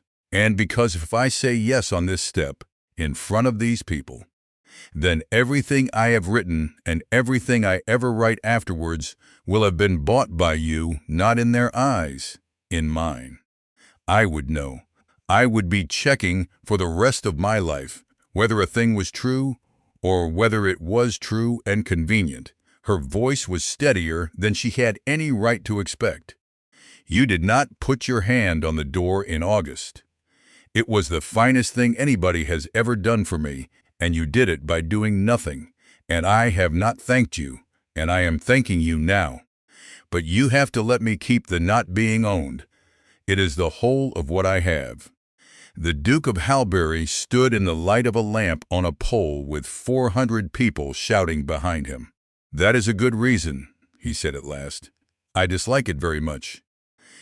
So do I, Miss Redmayne, if it were not the press. If the press were yours in your own name with a deed, then you would have bought me a different way, said Theodosia, and you would have known it, and you would have hated yourself for it in about a year. She put out her hand and he took it, and neither of them was wearing gloves, which she noticed and thought was absurd. Ask me again when there is nothing in it for me. She let go, and went up Cheapside on foot, and got home to Great Ormond Street at 7, and her aunt cried for an hour and a half. 19. The Town Crier was published on the 11th of December, 48 hours later. The piece ran to a page and a half, and was headed "The Woman in Bloomsbury," and it gave her name, her address, her father's name and living, her aunt's income to the pound, the fact that she had been on the Wexcombe visiting list since childhood, and the fact this was the sentence that Theodosia read 4 times, that in October of 1817 the author of the Cassandra Papers had printed 4 columns upon the spinning rooms at Ashton, in which there were 3 particulars unavailable outside: the trade, and 1 error of a kind that only a person very nearly informed could have committed. She sat with it in her lap for a long time. There were perhaps 6 people in England who could have made that observation. One of them had made it to her, standing in her aunt's front parlor, on the 6th of May, in the course of telling her that he had paid £120 a year for 2 years to a man named Silas Peveril. He had also told her that Peveril had been paid off, and instructed to close the inquiry, in writing, on the 2nd of May, and that he would not stake a shilling on the value of such a letter. She did not write to Hanover Square. She got as far as your Grace twice. The rest of it came down in 10 days, and it came down in the ordinary way, which is to say in small civil letters from people who were sorry. The landlord of the house in Great Ormond Street gave them notice at Christmas on the ground of a covenant against trade being carried on upon the premises. The 2 families whose sons Theodosia had coached in Greek for 11 shillings a week wrote to say that the arrangement had come to a natural end. Her aunt's cousin at Enfield, upon whom the whole of Aunt Honoria's summers had depended for 19 years, wrote to say that with the greatest possible affection she felt she must consult her own daughter's interest. They took 2 rooms and a kitchen in a court off Theobald's Road at 4 shillings a week, and moved on the 11th of January in a cart, and Theodosia carried her father's books up the stair herself in 9 loads. On the 30th of December, in the last hours of the year, the 6 acts had gone on to the statute book. She read them at the museum, in a reading room where her hands were too cold to write, and she read the 9th chapter twice, and then a 3rd time, and then she sat quite still. It did not forbid her anything. That was the beauty of it. There was no clause anywhere in it that said Theodosia Redmayne might not print, and nothing that made a word of what she had written unlawful. What it did was this: any pamphlet containing news or observations upon news, published oftener than every 26th day, and sold for less than sixpence, was now a newspaper. It must be stamped at fourpence, and its publisher must first enter into recognizances with sureties in the sum of £300 in London, against any fine that might hereafter be imposed upon him. £300.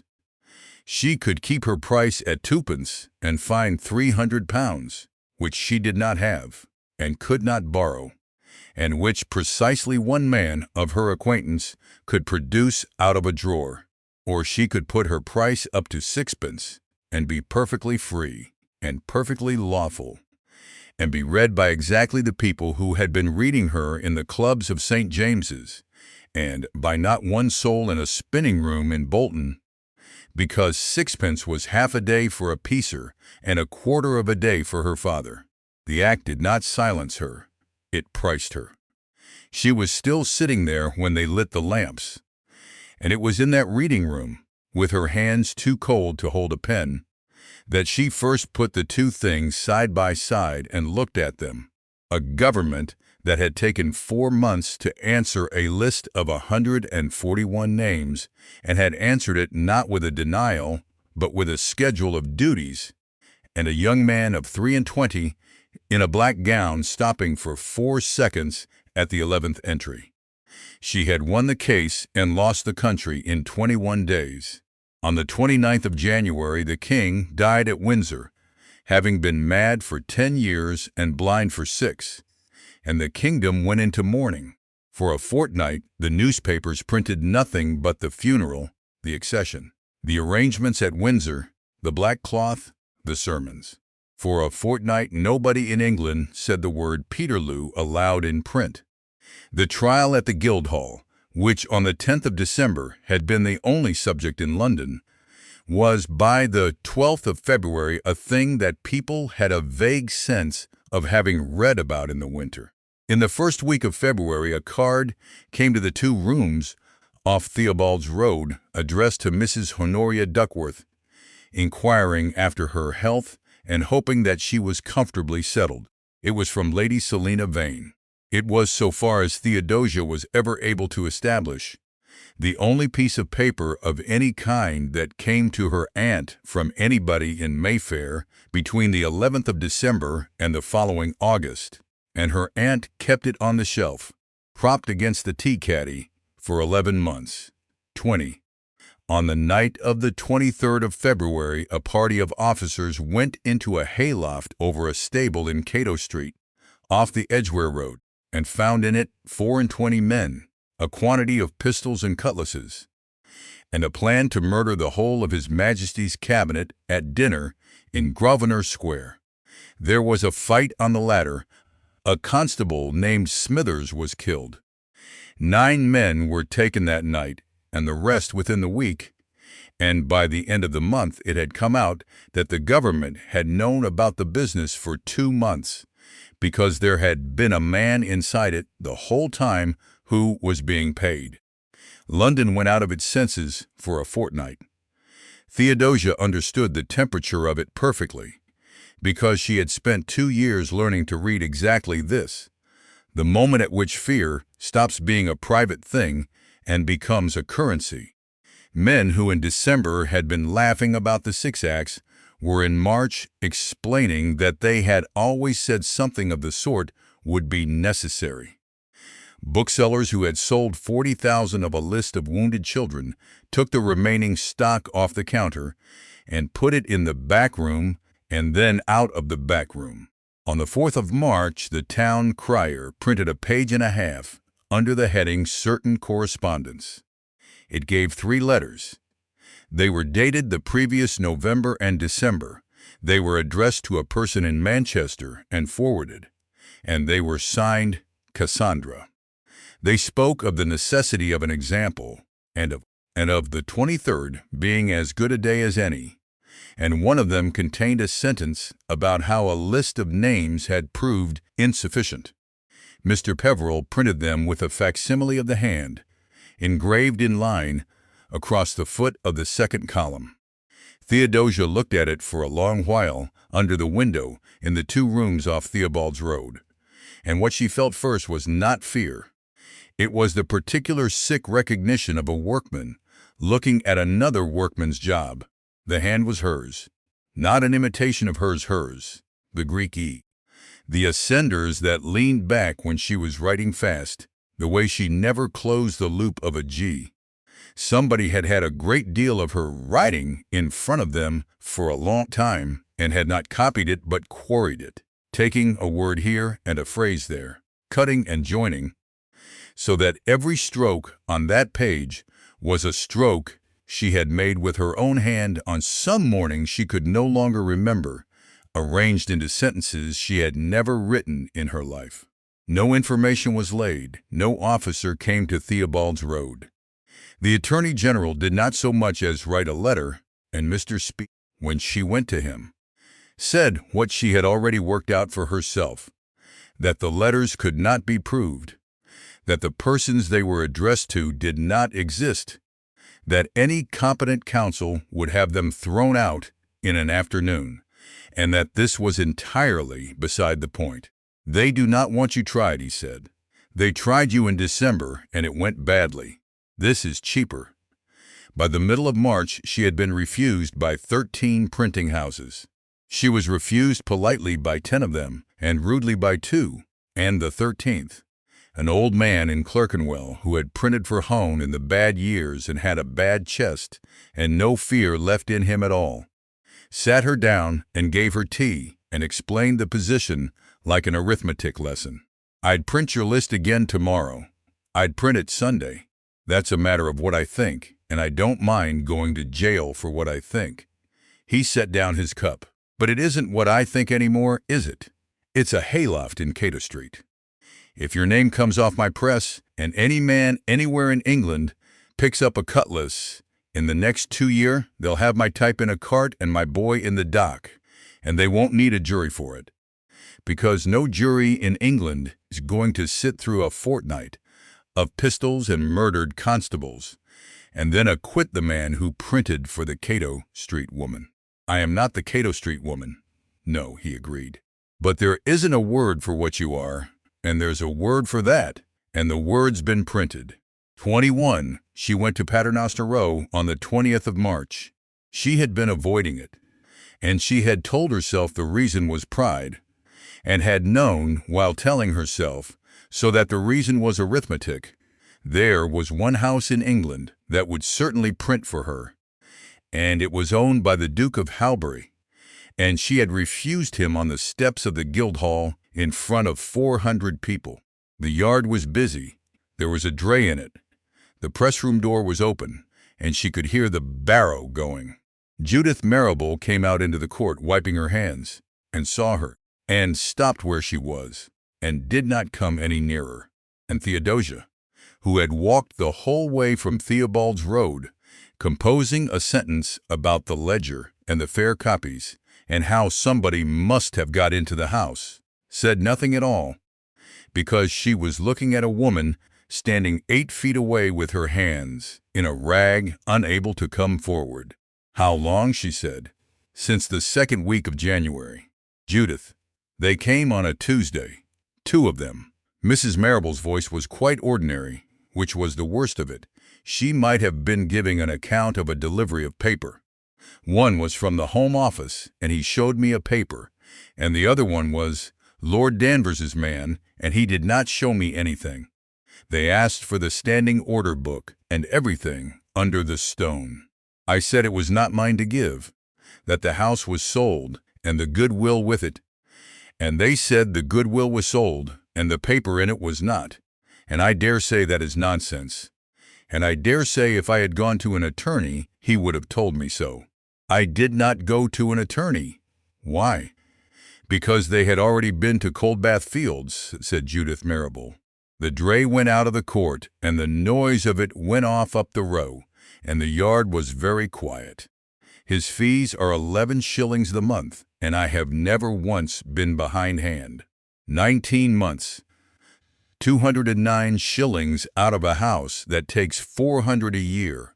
She looked at her hands. They did not threaten me. You want to understand that, because you will get it wrong when you write it. Nobody said a word about my son. The one from the home office observed to the other one, while they were standing in my press room, that there were a great many men going out on the transports this spring, and that the House of Correction was uncommonly full. And then he asked me about the drying loft. That is all. That is the whole of it. 10 seconds in a conversation about a drying loft, and you gave them the ledger. I gave them the ledger, and the bundles from March of 17, quarter by quarter, tied as you always tied them. 41 booksellers, 11 private subscribers, and every fair copy of every draft you ever gave me. Mrs. Marrable lifted her head. There was a man came from Chancery Lane in February and spent 9 days over them in a room. I know because the girl told me. 9 days. And on the 4th of March, I opened the crier, and I saw your hand across the bottom of the page. And I sat down on the step of my own house. Theodosia found that she had put her hand flat on the wall of the court. She had wanted, on the walk from Theobald's Road, to know who. It had seemed the most important thing in the world to know who. And now she knew, and it was of no use to her whatever, because there was nothing to be done with it, no charge to lay, no piece to write, no place to write it. You could have told me in January, and what would you have done? Something. You would have gone to the Home Office, said Judith Marrable, and stood in the hall and made them a speech, and they would have written down that Cassandra had called at Whitehall in a temper about some private papers, and they would have put that in the drawer with the rest of it, and my Kit would have been on a hulk at Woolwich by Easter. They will never let him out. You know that. There is no bargain here. You have paid them with the only thing you had, and they will take the next thing and the next thing, and at the end of it, he will still be in there.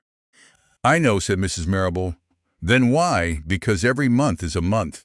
Theodosia stood in the court off Paternoster Row for a long time after that, and could not make herself either forgive it or hate it, and never entirely managed either afterwards. At last she said, Does he know? The Duke. There has never been one instruction into this house from that day to this, said Judith Marrable. Not one. I have printed a hymn book and 2 catalogues, and I have not laid eyes on him since June. 22. She did not write anything for 11 weeks. That was the part she never described to anybody afterwards, because there is no way of describing it that does not sound like idleness. There was nothing to write for. There was no press that would take it, and no price at which she could sell it to the people she had spent 2 years learning to write for. And a woman with a pen and no press is a woman sitting at a table. They lived, that spring, on 9 shillings a week. Aunt Honoria's £90 a year was in the 4% and had been £90 a year for 19 years, and had bought, in 1,801, roughly twice what it bought in 1,820. Theodosia had 11 shillings a week from Greek and Latin coaching until January and had none of it now. She got a little copying work through an usher at a school in Bedford Place who did not read the papers, at 4p a folio, and she was fast. And it came to about 6 shillings a week when there was any. In the 3rd week of April, she took her father's Greek lexicon to a bookseller in Holborn. It was in 2 volumes, and it was the Stephanus, and it had his name in the front and 40 years of his pencil in the margins, and she got £4.10 for it, which was a fair price, and rather more than she had expected. And she walked home with the money in her glove, and was perfectly composed until she got to the top of the stair. At the end of April, her aunt's wedding ring went. Theodosia found out about it in May, because Aunt Honoria, who had never lied successfully about anything in 52 years, said that it had been made too large for her by the thinness of her hands, and that she had put it away for safety, and then could not produce it. They did not discuss it. They had 4 rooms of possessions in 2 rooms, and a great many things went that spring, and it was understood between them that the way to bear it was not to make a list. And the Duke of Halbury did not come. She had not written. She was aware every single day of not having written, in the way one is aware of a bad tooth. And the not writing had begun as pride on the 11th of December and had turned by March into something much harder to move. Because by March there was the question of Silas Peveril in it. 6 people in England could have made that observation about the Ashton columns. One of them had made it to her in her aunt's parlor on the 6th of May, and had told her at the same time that Peveril had been paid off, and had told her she remembered the exact words, and turned them over on the stair, and in the night, and at the copying table that is worth precisely what any such letter is worth, and I would not stake a shilling on it if I were you. Either he had been the most honest man she had ever met, or he had built her a very careful door and left it open. She could not tell. That was the whole of it. She could not tell.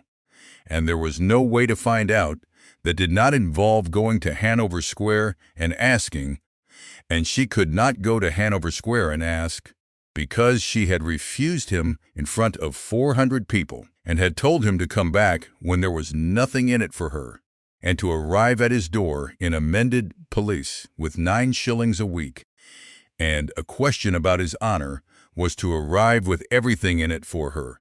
So she did not go, and neither did he. What she did instead, sitting at a copying table at 4pence a folio, was put 3 things side by side, over and over, the way one worries a loose tooth with the tongue.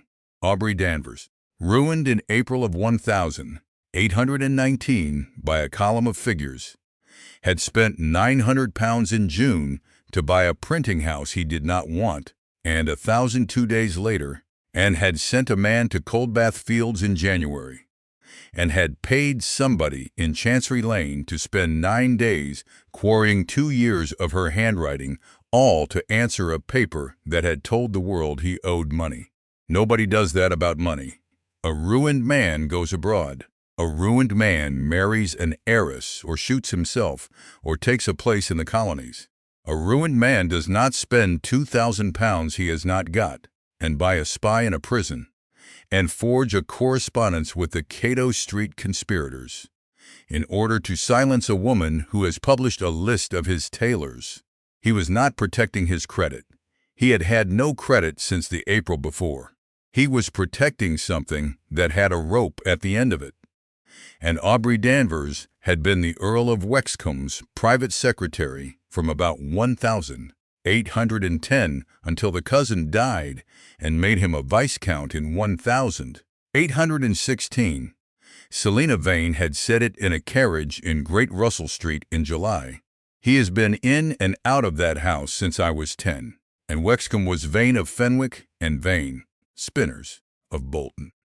And there was not one sheet of the partnership's paper in existence from before the 15th of January 1815, because the counting house had stood next the picking room and had gone entirely on the 2nd Thursday in November of 1814. Theodosia Redmayne wrote to Manchester on the 18th of May and asked Mrs. Esther Shackleton whether she might have her old room in the first week of June. She paid for the journey out of the Stephanus. 23. She went to Bolton on the 2nd of June, on foot from Manchester, 11 miles by the turnpike, and it took her 4 hours and a half, and she was glad of every one of them. Esther Shackleton came with her. Theodosia had not asked her to. She had said, over the seam on the first evening, that she meant to walk over to the mill and stand in the yard and look at the ground, and Esther had gone on sewing and had said, "Then I'll want my other boots." They stood in the yard for an hour. The new spinning block had gone up in 1815 on the north side and was full and roaring.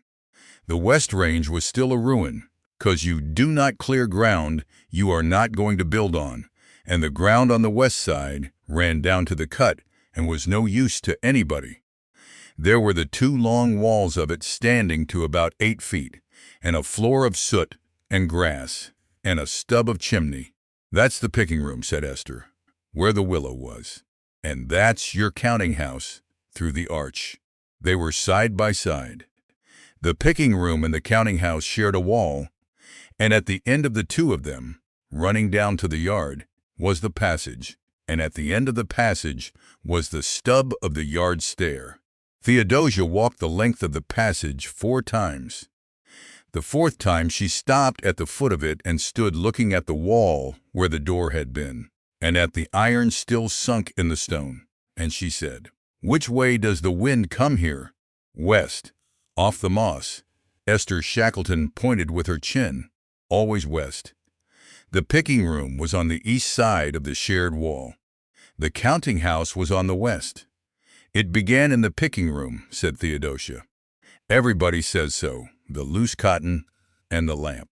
That is the only part of it that nobody has ever disputed, in any account, in any newspaper. Then with a west wind it burns east, away from the counting house. It burns towards the yard and the water. The counting house is upwind of the fire, and it is stone to the eaves on the west face." She turned round, and the counting house went. Every book in it, ledgers, day books, bill book, the correspondence, back to the founding of the partnership. That is what I was told across a counter in July by a man in a good black coat, and he told it to me perfectly readily, because it is the one part of the story that has never had a question put to it. Esther Shackleton stood in the yard of the mill where her children had died and said nothing for a while. "There were talk," she said at last, "at the time. There's always talk. It come to nowt." "What talk?" "That the west door were fast." She said it flatly. "The yard passage. There were a lad got out over the wall by the cut, and he said the passage door were shut, and it were shut on the yard side, and he said it that night, and he said it the week after, and then his mother went at him, and he stopped saying it, because he were 14, and there were 4 of them at home, and the family were in the new block by Christmas." "What was his name?" Esther Shackleton looked at her. Theodosia heard herself ask it, and heard the whole ruined spring, and the £4.10, and the whole of it, behind the asking, and she put her hand up before the other woman could speak. "No," she said. "Do not tell me. I withdraw it." They walked back to Manchester in the evening, and it took them 5 hours because of Esther's knee, and neither of them said anything for the last 2 miles. And when they came into the court, off Deansgate, the lamps were lit, and there was a man sitting on the step of the house. 24. He had been there since 4. He had asked for Miss Redmayne by name, and the woman at the pump had told him she was out. And he had sat down on the step in a good black coat and had waited 5 hours in a court off Deansgate, where a gentleman had never once sat down in living memory. "Mr. Ainsley, Miss Redmayne." Thomas Ainsley got up. He was 40, and he looked, in the lamplight, a good deal older than he had looked across a counter in July. "You were at the mill today." "I was. They sent to tell me at the inn within the hour. There is not a man in that yard who does not know your face, and there has not been since the September before last, when they read your list out in the Bull's Head, 3 nights running." He turned his hat round in his hands. "I have been up here since Lady Day. The Duke has not been to any of the 3 mills since February. He sends me. He has not been north in 4 months. Why are you here?" "Because I have been overlooker or secretary in this trade for 22 years, said Thomas Ainsley, "and I know what a person is doing when they walk the length of a passage 4 times. She took him upstairs to the room over the entry, and Esther Shackleton went to the door and hesitated, and Theodosia said, "Stay." Ainsley sat on the chair by the window. Theodosia sat on the bed. Esther Shackleton stood with her back against the door with her arms folded, and she was the reason he told it. Theodosia understood that within about 4 minutes he could have refused a lady from London. He could not sit in a room in a court off Deansgate and refuse a handloom weaver in her own house. His Grace came into the title in April of 13, Ainsley said. He was 28. He had never been near a mill in his life, and he came up in the September, and he was a nuisance, is the truth of it. He asked questions all day. He wanted to know why the partnership's cash was never where the books said it should be. And neither the Earl nor anybody else could tell him. And in the August of 14, he did the thing that no gentleman ever does, which is he wrote to Liverpool and engaged an accountant, man, nothing to do with the trade, to come over the whole of it from 1810. The man was to come on the Monday, the 14th of November, and the fire was the Thursday, the 10th. Yes, Theodosia did not move. On the Monday of that week, the 7th, I had a letter from the Earl's man of business telling me to secure the West Range at night on account of the disturbances, and to keep the yard passage locked from the yard side from 7 in the evening, and the key in the lodge. Ainsley was looking at the floor.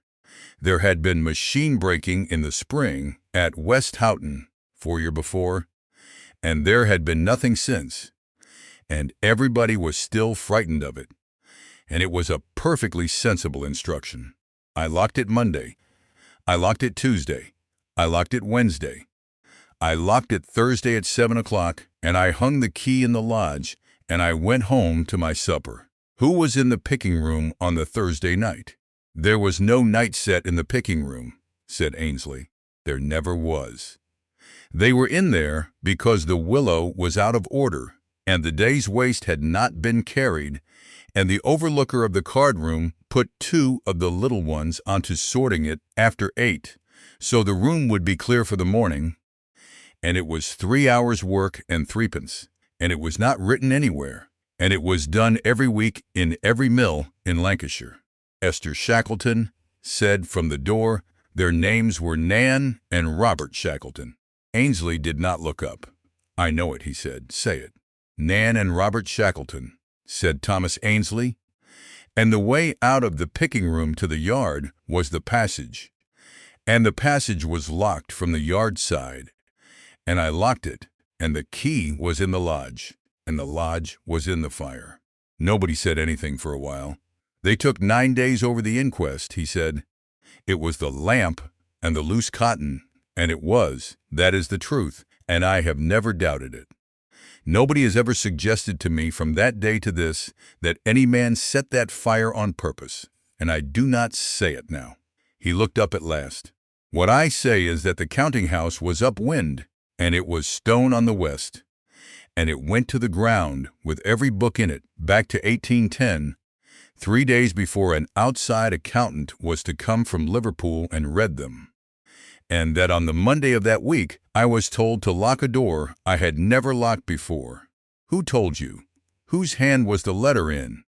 The Earl's man of business is a firm in Chancery Lane, and it was on their paper, said Ainsley. And it was signed by the Earl's private secretary, and the Earl's private secretary was Mr. Aubrey Danvers, and he was 26. And he had been at the mill the whole of the fortnight before. Doing what? In the counting-house. Mostly. He had the bill book out, and the letter books. Ainsley shook his head slowly. He asked me for the old letter books particularly. The correspondence from before the late Duke died, in the 5th Duke's own hand, 4 volumes of it. And he had them out on the table for 4 days, and I never once wondered why. Because I was an overlooker of 38, with a room to keep running, and it was none of my business what a gentleman's clerk did with the letters.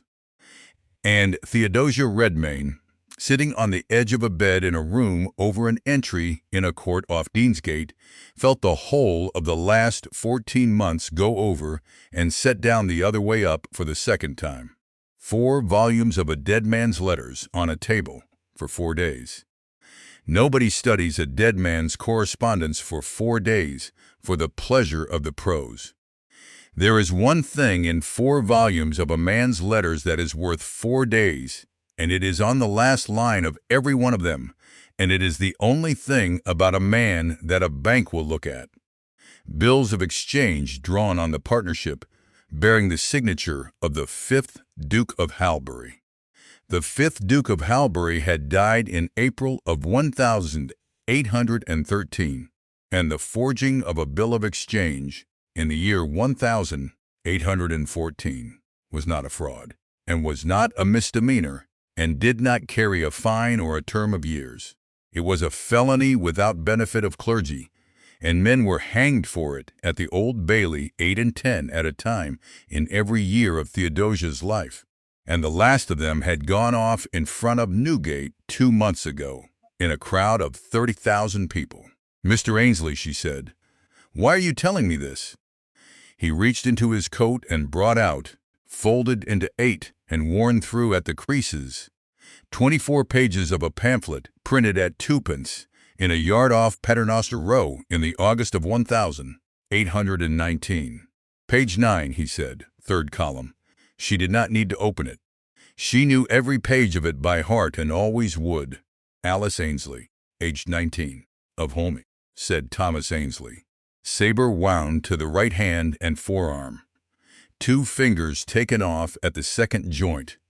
He put the pamphlet down on the windowsill, very carefully, as though it might tear. "She is my brother's girl. She has lived in this town since she was 4-year-old, and I go to my brother's house on the first Sunday of every month when I am north, and I have done for 11 years. "When did you read it?" "September, the week it came out." He was quite steady. "I have carried it about with me for 9 months, and I have taken it out, and read that line I could not tell you how many times, and I have thought, there is a woman in London who does not know Alice, and never will, and got her name right, and got her age right, and got the hand right, it was the right hand, and put it down and did not put down one word about who did it or who saw it. Not one name of any man that could be hurt by the having of it." He stood up. "So when they told me at the inn that you were walking the passage, I sat down on the step. 25. She was back in London on the 11th of June, and she had the whole of it, and it was worth nothing. She could prove that a door had been locked by the sworn word of the man who locked it, who had also been the Duke of Halbury's private secretary for 5 years, and would be represented by any council in England as a servant repeating what his master wished. She could prove the wind came off the moss from the west, which was a thing everybody in Bolton knew and no court in London would care about. She could prove that an accountant had been engaged from Liverpool for the 14th of November, because the engagement was in Halbury's own letter book in Hanover Square, in a house she could not enter. And of the bills of the 4 volumes on the table, of a young man's hand making an old man's signature, of the £2,000 Aubrey Danvers had spent in 1819 to stop a woman, looking backwards she could prove nothing at all, and never would, unless somebody put a piece of paper into her hand with a dead duke's name at the bottom of it in a live man's writing. There was one household in England where such a paper might still exist. She had been in and out of it since she was 9 years old, and she had not crossed its threshold since April. On the 14th of June she went to see Silas Peveril. She had not planned to. She had gone out to deliver 9 folios of copying to Bedford Place, and had found herself walking east instead, and she went up the stairs to the office of the town crier in Wine Office Court and stood in the doorway until he looked up. He was 38, and rather smaller than she had expected, and he went a very unattractive color when he saw her. And then he did something that surprised her, which was that he offered her the chair. "I want to know 2 dates, said Theodosia. "That is all. I am not writing anything. I have nowhere to write it." "Miss Redmayne, when did the Duke of Halbury engage you, and when did he stop?"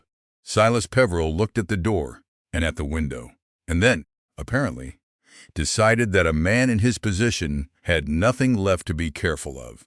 "October of 17. $120 a year and expenses.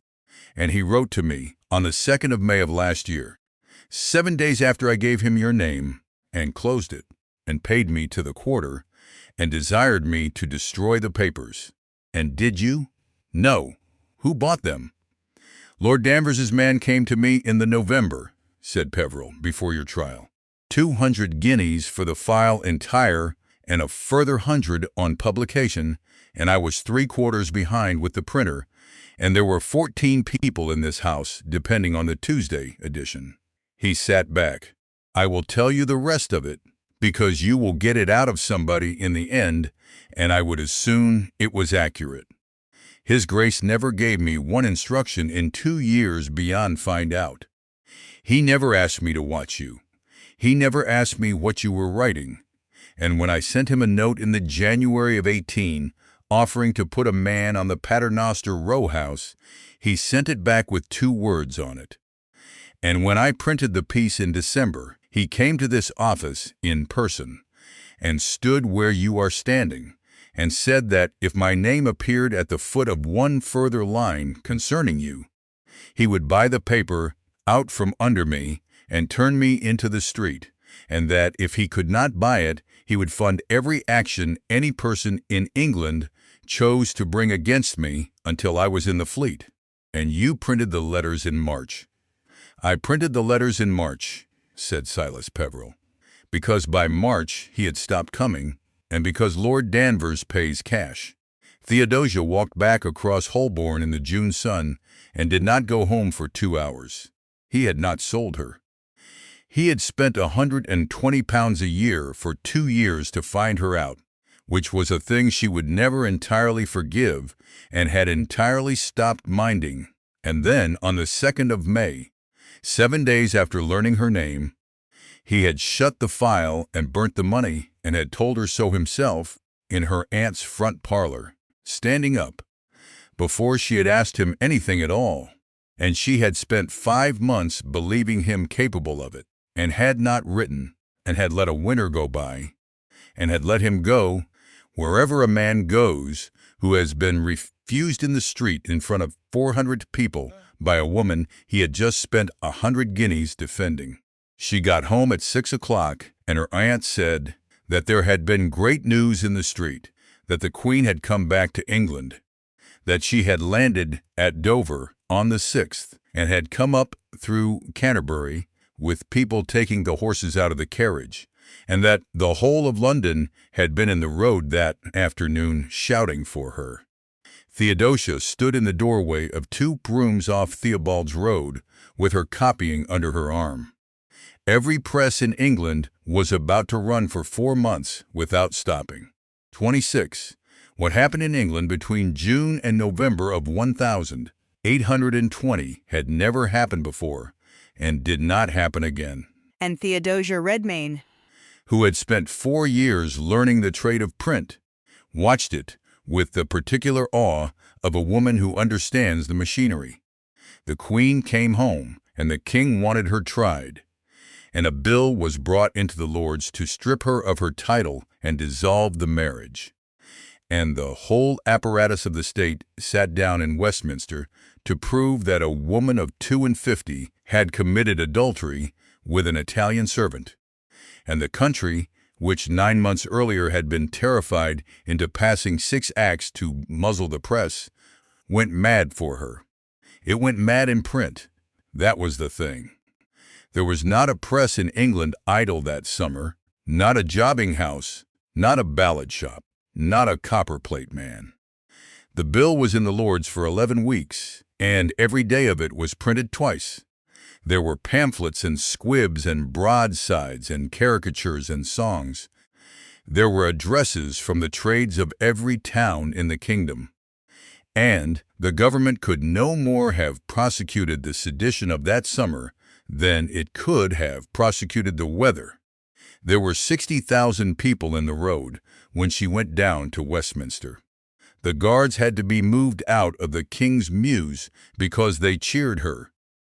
And in the middle of it, a woman with 9 shillings a week, and no press understood, quite coldly, that a door had come open, and would be shut again by Christmas. She went to Paternoster Row on the 22nd of June. Judith Marrable was at the stone. She looked up and put down her composing stick, and neither of them said anything for a moment that went on too long. "I have work," said Theodosia. "I thought you might." "I will not pretend to you. I am here because there is no other house in London that will take it, and because this one is not yours to refuse." She made herself go on. "And because I am going to be in this room for 4 months, and you are going to be in this room for 4 months, and I would rather we both knew from the beginning what that is." Judith Marrable wiped her hands. "Aye," she said, "that was the whole of it." They never discussed it again that year or afterwards. They worked side by side for 19 weeks, 12 and 14 hours a day, and they were entirely civil. And Judith Marrable read every proof twice as she had always done and caught 2 errors in the figures that would have destroyed the whole thing. And not once in 19 weeks did the two of them look at each other's faces for longer than the work required. Theodosia wrote about the Queen from July to October, because the Queen was what would be bought, and because it paid the paper and the ink, and, by September, 9 shillings a week to a woman in Bloomsbury for correcting proofs, which Aunt Honoria did with a rigor that terrified the boys. And in the second week of July, in the middle of all of it, she printed something else. It ran to 3 pages. It named nobody. It set out, without ornament, and without a single assertion of fact, a series of questions concerning a fire at a spinning mill in Lancashire in November 1814, the direction of the prevailing wind, the construction of the west face of the counting house, the date upon which an accountant had been engaged from Liverpool, the instruction, in the week before, to lock a passage at 7 o'clock, which had never been locked before, and the ages of the 2 children who had been sorting waste on the far side of the locked door.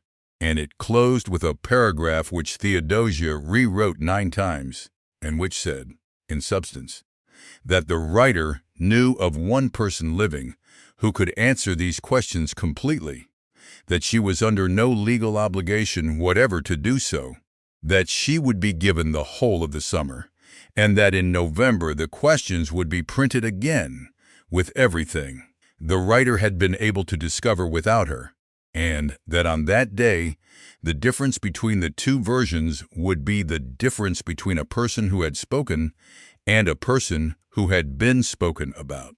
At the foot of the 3rd page, where the printer's name and address stood by law, there was a blank space. That was deliberate, and it was an offense, and the penalty was £20 a copy. Theodosia had spent one entire night over it. She would not put Judith Marrable's name there again as long as she lived. She could not put her own because she was not the printer and did not own 1 screw of the press, and a false imprint was a worse offense than none. So she left it empty and printed 4,000. And every one of them went out of that yard with a white space at the bottom of the last page where a name should have been. And there was not a man in the trade in London who did not understand exactly what that white space was saying. Lady Selina Vane did not answer in July. She did not answer in August. When the bill went into the Lords and the Queen came down to Westminster through the crowd, nor in September. When the Italian witnesses were examined and the whole kingdom laughed at them, nor in October. Theodosia wrote once to Hanover Square, on the 9th of August, 4 lines, asking whether His Grace was in town. The reply came the next day in a secretary's hand, and said that His Grace was not in town, and had left no direction, and that the letter would be forwarded when one was received. She put it in the tea-caddy shelf beside Selina's card, and did not write again. 27. The Bolton sheets were printed in the 3rd week of October, and they did not go out. Theodosia had learnt something in the September of 1819 that she had never forgotten. which was that 40,000 copies of A Thing in England is not a London edition. It is the same edition set again in Leeds and Sheffield and Manchester and Nottingham by men who never see a penny of it. It had happened by accident in 1819. She spent October making it happen on purpose. She sent out, between the 1st and the 3rd of November, 42 packets by the mail and the carriers to booksellers and jobbing printers in Manchester, Bolton, Leeds, Sheffield, Halifax, Nottingham, Coventry, Norwich, Newcastle, Carlisle, Bristol, Exeter, Glasgow, Dublin, and the rest. To every man on Judith Marrable's standing order book who had ever set one of her pages from a stolen copy, and to 17 more that Cecily Fenwick's man in Manchester found for her. Each packet held a corrected copy, a note giving free leave to reprint, and one instruction, not before the 10th. She reckoned it would hold. It held for 8 days, which was longer than she had any right to expect. And afterwards she thought it had held because every printer in England that autumn was in a conspiracy of one kind or another and rather enjoying it. On the evening of the 9th of November, the yard off Paternoster Row was lit up at 9 o'clock, and there were 4,000 London copies stacked in the drying loft under sacking. They came at 9:30. 2 men from Whitehall with a warrant under the Act, 4 officers, and Aubrey Danvers, Viscount Danvers, in a very good coat, standing in the middle of a printer's court with his hat on. Theodosia came out of the press room and stood at the top of the 2 steps. She had not seen him since April of 1819. He had gone thin in the face in a way that had nothing to do with food. He was 32 now, and his coat was new, which told her that somebody was still paying for him, and his boots were not, which told her who was not. Miss Redmayne, Lord Danvers. There is a warrant for the type and the forms of a publication, and for the standing press, and for all copies. He was pleasant about it. He had always been pleasant. I am here entirely as a private person with an interest in the matter, and these gentlemen will tell you that I have no authority whatever, and that is quite true, and it will not make the slightest difference to your evening. None at all, Theodosia agreed. Everything you want is in the loft. Tell them to take the ladder on the left. The right-hand one has a broken tread, and I should not like anybody killed. They took 2 hours over it. They took the forms, still standing, and knocked them into the type cases and carried the cases out. They took 4,000 copies under sacking and put them in a cart.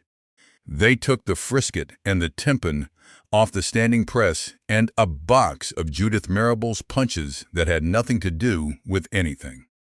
Danvers stood in the court the whole time with his hat on and read a copy from beginning to end by the light of the lamp over the door.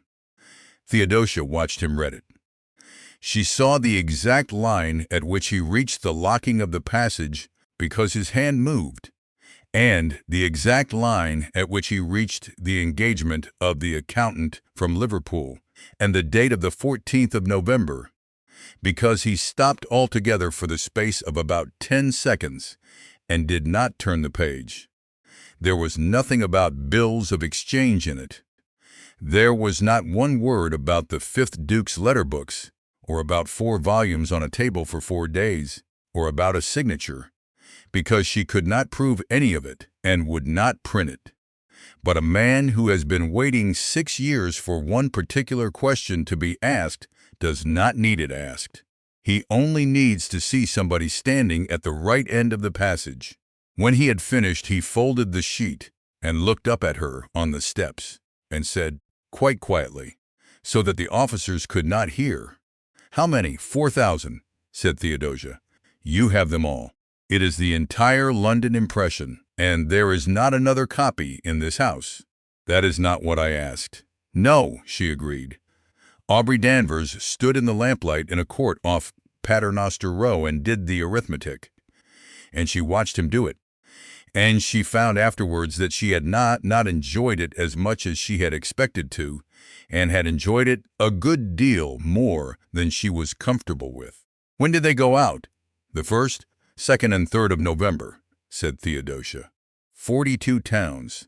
They are to publish tomorrow. It is now 11:45, my lord. So if you leave for Manchester within the hour on a post-chaise, and change horses all night, you will arrive on Saturday evening, and you may buy one on the street for 2d. 28. He was gone by midnight, and the officers with him, and the court was empty, and the press room looked as a press room looks when the type has been carried out of it, which is like a room in a house where somebody has died. Judith Marrable went home at 1. Theodosia stayed, because there was nothing at Theobald's Road to go back to except her aunt asleep, and she sat on the imposing stone in a cold room, with a candle and a copy of the sheet she had kept inside her stays all evening. At 20 minutes past 2, there was a carriage in the court.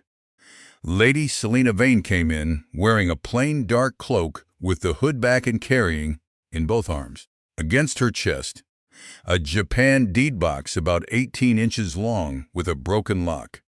She put it down on the stone next to the candle. She was 24 now.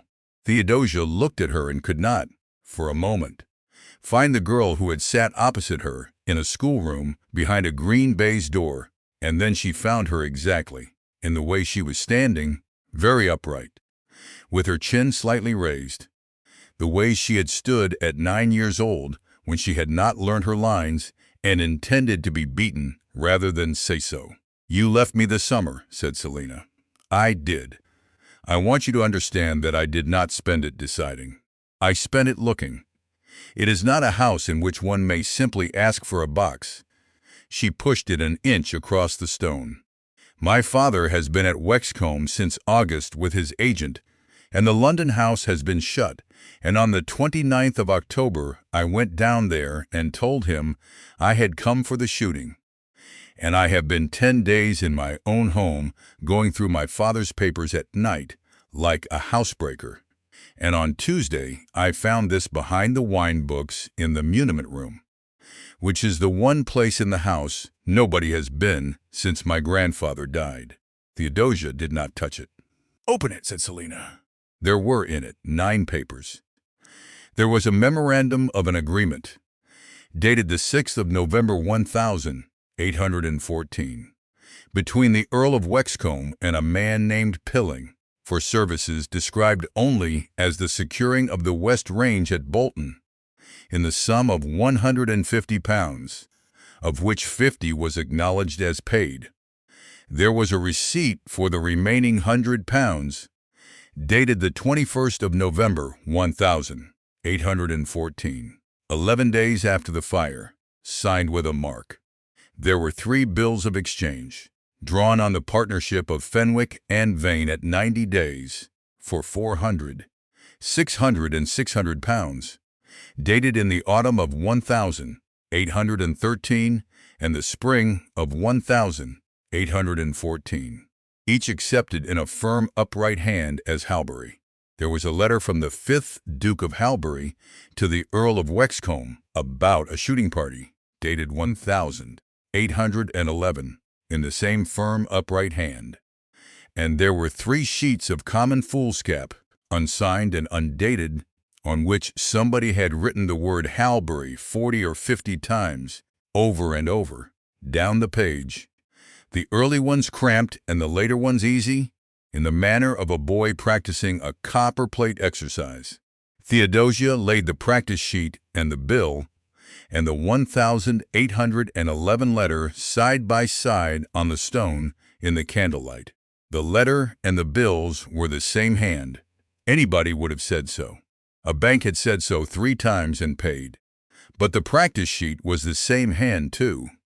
And the practice sheet had been written in about 1813 by somebody who was still learning it, and the 5th Duke of Halbury did not need to practice his own signature 50 times down a sheet of foolscap. "You knew," said Theodosia. I have known since I was 16 that there was something in this house about the Bolton fire, because of the way my father spoke of Julian Fenwick when he had been drinking, which was as a man speaks of a creditor. Selina's voice was perfectly level.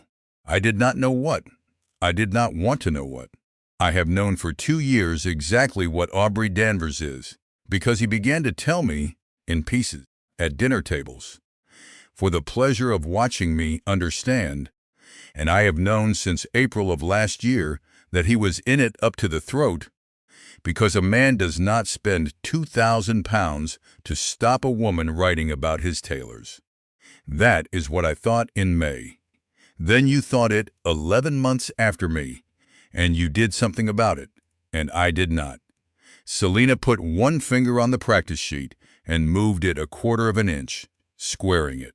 I want to be quite clear with you, because you will write this down eventually, and I would rather it was right. I am not doing this out of remorse. I have very little of that, and what I have is not for you. Then why? Because of what is on that sheet, said Selina Vane. She turned it round so that it faced Theodosia across the candle. Everything else in that box hangs my father. The agreement, the receipt, the man pilling, that is my father's hand and my father's money and my father's name. And if I give you that box, then the Earl of Wexcombe is finished, and my mother is finished, and my brother's children are finished, and I am a woman of 24 with no money, and a name that will be in every print shop window in London by Saturday. She tapped the foolscap once. But this sheet is not my father. My father could not forge a signature. My father could not do a sum. This is the hand of a clever secretary of 26 who was told to find £400 and found it, and went on finding it, and who has spent 6 years since making certain that the only papers that could prove it went up a chimney in Lancashire with 2 children in the room. She sat down at last on the corner of the stone, which put her in a printing house in a dark cloak at 3 in the morning, next to a woman she had humiliated at a supper table 19 months before. If I burn that sheet, my father is ruined and Aubrey Danvers is ruined with him, and they will both of them be ruined in the ordinary way, which is to say socially. And in 7 years he will be in Boulogne with a woman and a small annuity, and he will still be alive. Selina looked up. If I give you that sheet, he is not ruined. He is hanged, or he is transported for the term of his natural life, which for a man of his habits is the same thing more slowly. And the price of it is my father and my mother and my name and everything I have been sold to keep. And you have decided. I decided on Tuesday, in the muniment room, at about 2 o'clock in the morning, holding that sheet up to a candle, said Selina Vane.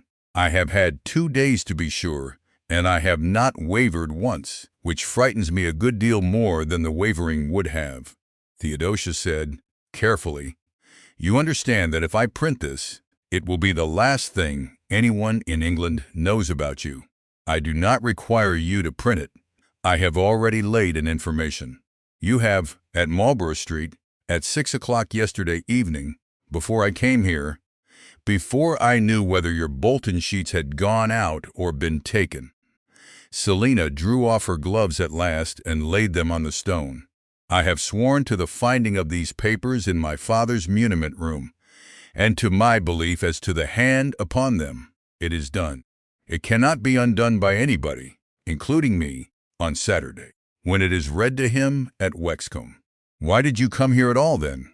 Selina Vane looked at her across a printer's stone in a candlelit room in a court off Paternoster Row. Because I have been talked about since I was 17, she said, in every drawing room in London, by people who have never once asked me a question, and I have got very tired of it. I did not want it said that Lady Selina Vane was found out. I wanted it said that she came in and put the box down. She stood up. You gave me the summer. Nobody has ever given me anything in my life without a price on it. And I have spent 4 months trying to find price on that, and I cannot. And it has been extremely annoying. She went to the door and stopped there. Non me penitent, she said. It is still true. I would do the supper again. I have never liked you, Theodosia, and you have never liked me. And neither of us has ever once thought the other one a fool. And I find that I would rather be hanged by you than pitied by anybody else in England. 29. Aubrey Danvers came into the court at 5:45 in the morning, alone, on foot. Theodosia heard him on the stones. She had been at the stone all night with the 9 papers under the candle, making, on the back of a spoiled proof, a schedule of them in her own hand, what each was, where it had been found, and the 3 points at which the practice sheet answered the bills. She did not put them away. He came up the 2 steps and into the press room and stopped in the doorway, and his coat was wet through at the shoulders because it had come on to rain at 4, and he had lost his hat somewhere between Grosvenor Square and Paternoster Row. I have been to Wexcombe House, he said. I imagine you have. There is a girl in Manchester with 2 fingers off, said Aubrey Danvers. Ainsley's niece. It is in your list. Page 9. I know what is on page 9. There is also a boy in Coldbath Fields. He came 2 steps into the room. He was not pleasant now. That had gone. And what was underneath it was almost a relief, because it was at least a human thing. 19 years of age. 1 year of a 2-year committal still to run, and 11 shillings a month in fees that his mother pays out of a house that takes 400 a year, and a great many men going out on the transports this spring, and the House of Correction uncommonly full. I can have him on the Woolwich hulks by Friday. I have the acquaintance to do it, and I no longer have anything else in the world, so I will spend it. Take up those papers and put them in the fire, and I will go abroad tonight, and the boy comes home to his mother at Christmas. And you may print anything you like about the Earl of Wexcombe for the rest of your life. Theodosia looked at him for a moment. He came home in August, she said. Danvers did not move. Kit Marrable was discharged on the 11th of August. His mother had paid his fees for 19 months without missing one. And the fees were not what kept him. It was a fine of £40 and costs from the second committal, which she could not pay and never would have paid, and 2 sureties and £20 each for his good behavior, which she could not find because a widow in Paternoster Row does not know. She heard her own voice come out flat and steady. She heard her own voice come out and a very long way off. Somebody paid the £40 and the costs on the 4th of August and stood 1 surety himself and found the second. And it took from February to August because the second surety had to be a person of substance who would put his name to a boy that had twice been convicted of selling unstamped papers. And there is apparently only one of those in England. She had not known it herself until 3 hours ago. It was in Selina's account of the summer, in a single clause, dropped in passing as the kind of thing everybody knew. I could not go to Julian Fenwick. He has been in and out of Whitehall all summer over some printer's boy. He came home in August, she said again. You have been threatening me with a boy who has been setting type in this room since the autumn. He was at the case last Thursday. Aubrey Danvers stood in a cold press room with the rain running off his coat, and Theodosia watched the last thing he had go out of him. Then I have nothing, he said. No, you will print it. The bills, I shall print all of it, said Theodosia. But you have misunderstood the position, my lord.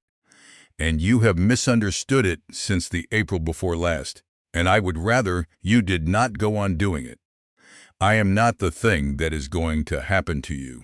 Lady Selina Vane laid an information at Marlborough Street at 6 o'clock yesterday evening and swore to 9 papers found in her father's muniment room, and they will have been before a magistrate at 10 this morning. I am only going to write it down afterwards. There was a noise in the court. He did not run.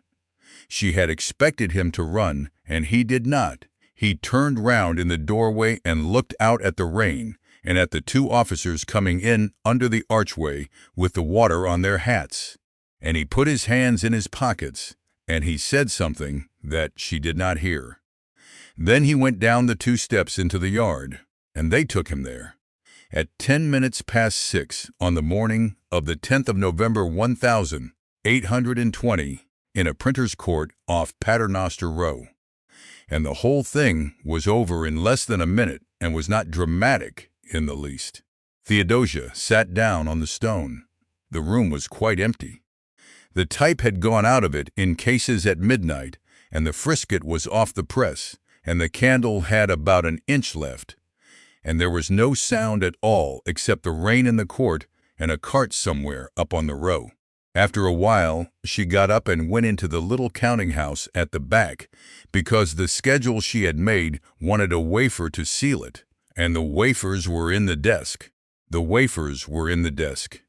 So was the deed box of the house, which had come with the property, and which she had never once opened in 4 years because it had never been any business of hers. There were the conveyance papers of the 16th of June, 1819, from Judith Marrable to Slater and Coyne in trust. There was the schedule of type and fixtures.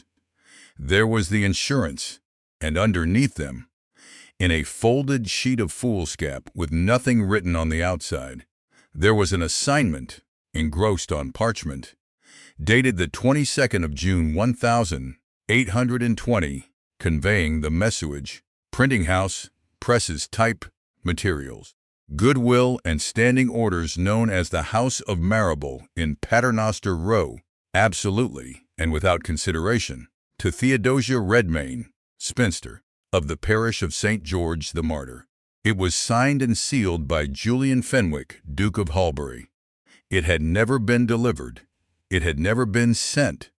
It had been executed on the 22nd of June, 1820, 13 days after she had come into that yard and told Judith Marrable that she had work and nowhere else to take it. And it had lain in a deed box in the counting house of a printing house he had not entered since the previous summer for 4 months and 19 days in a folded sheet of foolscap with nothing written on the outside. Theodosia Redmayne stood in a cold back office at 6:30 in the morning with a parchment in her hands and understood, finally and completely, what the man had been doing all year, which was standing perfectly still in the one place where he could not be seen, in case being seen should cost her anything. She took it out to the stone.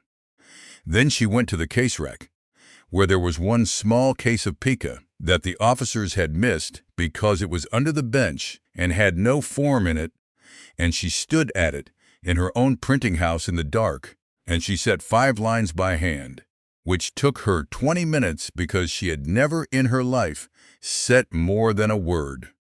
She inked the type with a ball because there was no roller, and she laid a scrap of paper on it, and she pulled it by hand under the platen. It came out crooked and gray, and one of the ES was upside down. Printed and published by Theodosia Redmayne at the House of Marrable, Paternoster Row, in the City of London. He came at 4 o'clock that afternoon.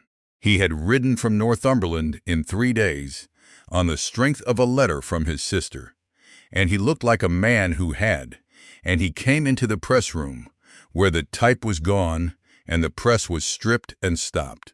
Theodosia was sitting on the imposing stone with 9 papers under a candle and a crooked gray proof drying on the string above her head. He looked up at it because it was the only printed thing in the room. "Whose name stands at the foot of this?" he said. "Mine," said Theodosia Redmayne. And then, because she had waited 11 months and had spent the last one of them being a coward about it, and because there was, at that particular moment, in that particular room, at long last, absolutely nothing in it for her. "I have £400 worth of type in a cart at Whitehall, a warrant out against my printing house, an information for a false imprint that will cost me £20 a copy on 4,000 copies, and an assignment in my hand that I have not accepted and shall not accept until you have had a solicitor tell you what a fool you are. She stood up off the stone. Marry me. 30. The Queen's Bill was abandoned by the government on the 10th of November 1820 in the evening on the same day, and London was illuminated for 3 nights, and nobody in it slept. Aubrey Danvers, Viscount Danvers, was tried by his peers in Westminster Hall in the May following, upon an indictment for forging and uttering 3 several bills of exchange in the years 1813 and 1814, and was found guilty. Sentence of death was recorded and commuted, and he sailed for New South Wales in the September, and lived there for 19 years, and did tolerably well. The Earl of Wexcombe was not tried. He had a paralytic stroke on the afternoon of the 11th of November 1820, an hour after his daughter's information was read to him, and lived 4 years more without speech. The partnership of Fenwick and Vane was dissolved, the Vane share was sold, and the whole of what it fetched went, by a deed drawn by Mr. Bartholomew Speed and fought over for 2 years, to the survivors and dependents of those who had been in the West Range at Bolton on the 10th of November 1814. Lady Selina Vane sailed for Naples in the March of 1821, with 400 a year settled on her by a brother who never spoke to her again. She wrote to Theodosia twice a year for the rest of her life in Latin, and never once apologized for anything, and neither of them ever pretended to be fond of the other. The mill at Bolton was rebuilt in 1822 and was called the Shackleton Mill, and there was a school in the yard, and over the door of it 2 names were cut in the stone with their ages under them, and nothing else, because Esther Shackleton was asked what she would like written there, and said that she would like their names. Kit Marable was a compositor in Paternoster Row for 41 years, and set the greater part of everything his employer wrote, and was a very good workman and a bad speller to the end. His mother worked in that room for 12 more years. She and Theodosia Redmayne shared a press room, a stone, a set of galleys, and a proofreading system of unusual severity. They attended one another in illness. They went to the same funerals. And in 12 years they never once looked at each other for longer than the work required. It was not forgiven, and it was not spoken of. There are things that can be lived beside and not mended, and both of them knew it, and neither of them ever suggested otherwise. And that was the whole of their arrangement, and it held. On the 19th of July, 1821, the king was crowned at Westminster, and the Queen drove down to the Abbey and was turned away at the door by a party of prize-fighters in page's livery, and went home, and was dead in 3 weeks. Theodosia was in the crowd for it, on foot, in the sanctuary, with a notebook she did not take out. She was 26. She had a printing house in her own name, and a husband who had never once in 8 months asked her what she was going to print, and an aunt who corrected her proofs and terrified the apprentices, and a sister-in-law who went out now, in a chair, and was ferocious about it. She walked home afterwards, up Whitehall and along the Strand in the July heat with everybody else, and stopped at a bookstall by Temple Bar because she stopped at every bookstall by long habit. And there among the ballads about the coronation was a thin thing at 2d with a familiar look to the type. It was the Cassandra Papers. It was set from a copy of hers, badly, with 3 of her figures wrong. It had been printed in Leeds, and at the foot of the last page, where the printer's name stood by law, there was a name she had never heard of in her life. Theodosia Redmayne stood in the road at Temple Bar with the crowd going round her, and read it twice, and paid her 2d, and went home.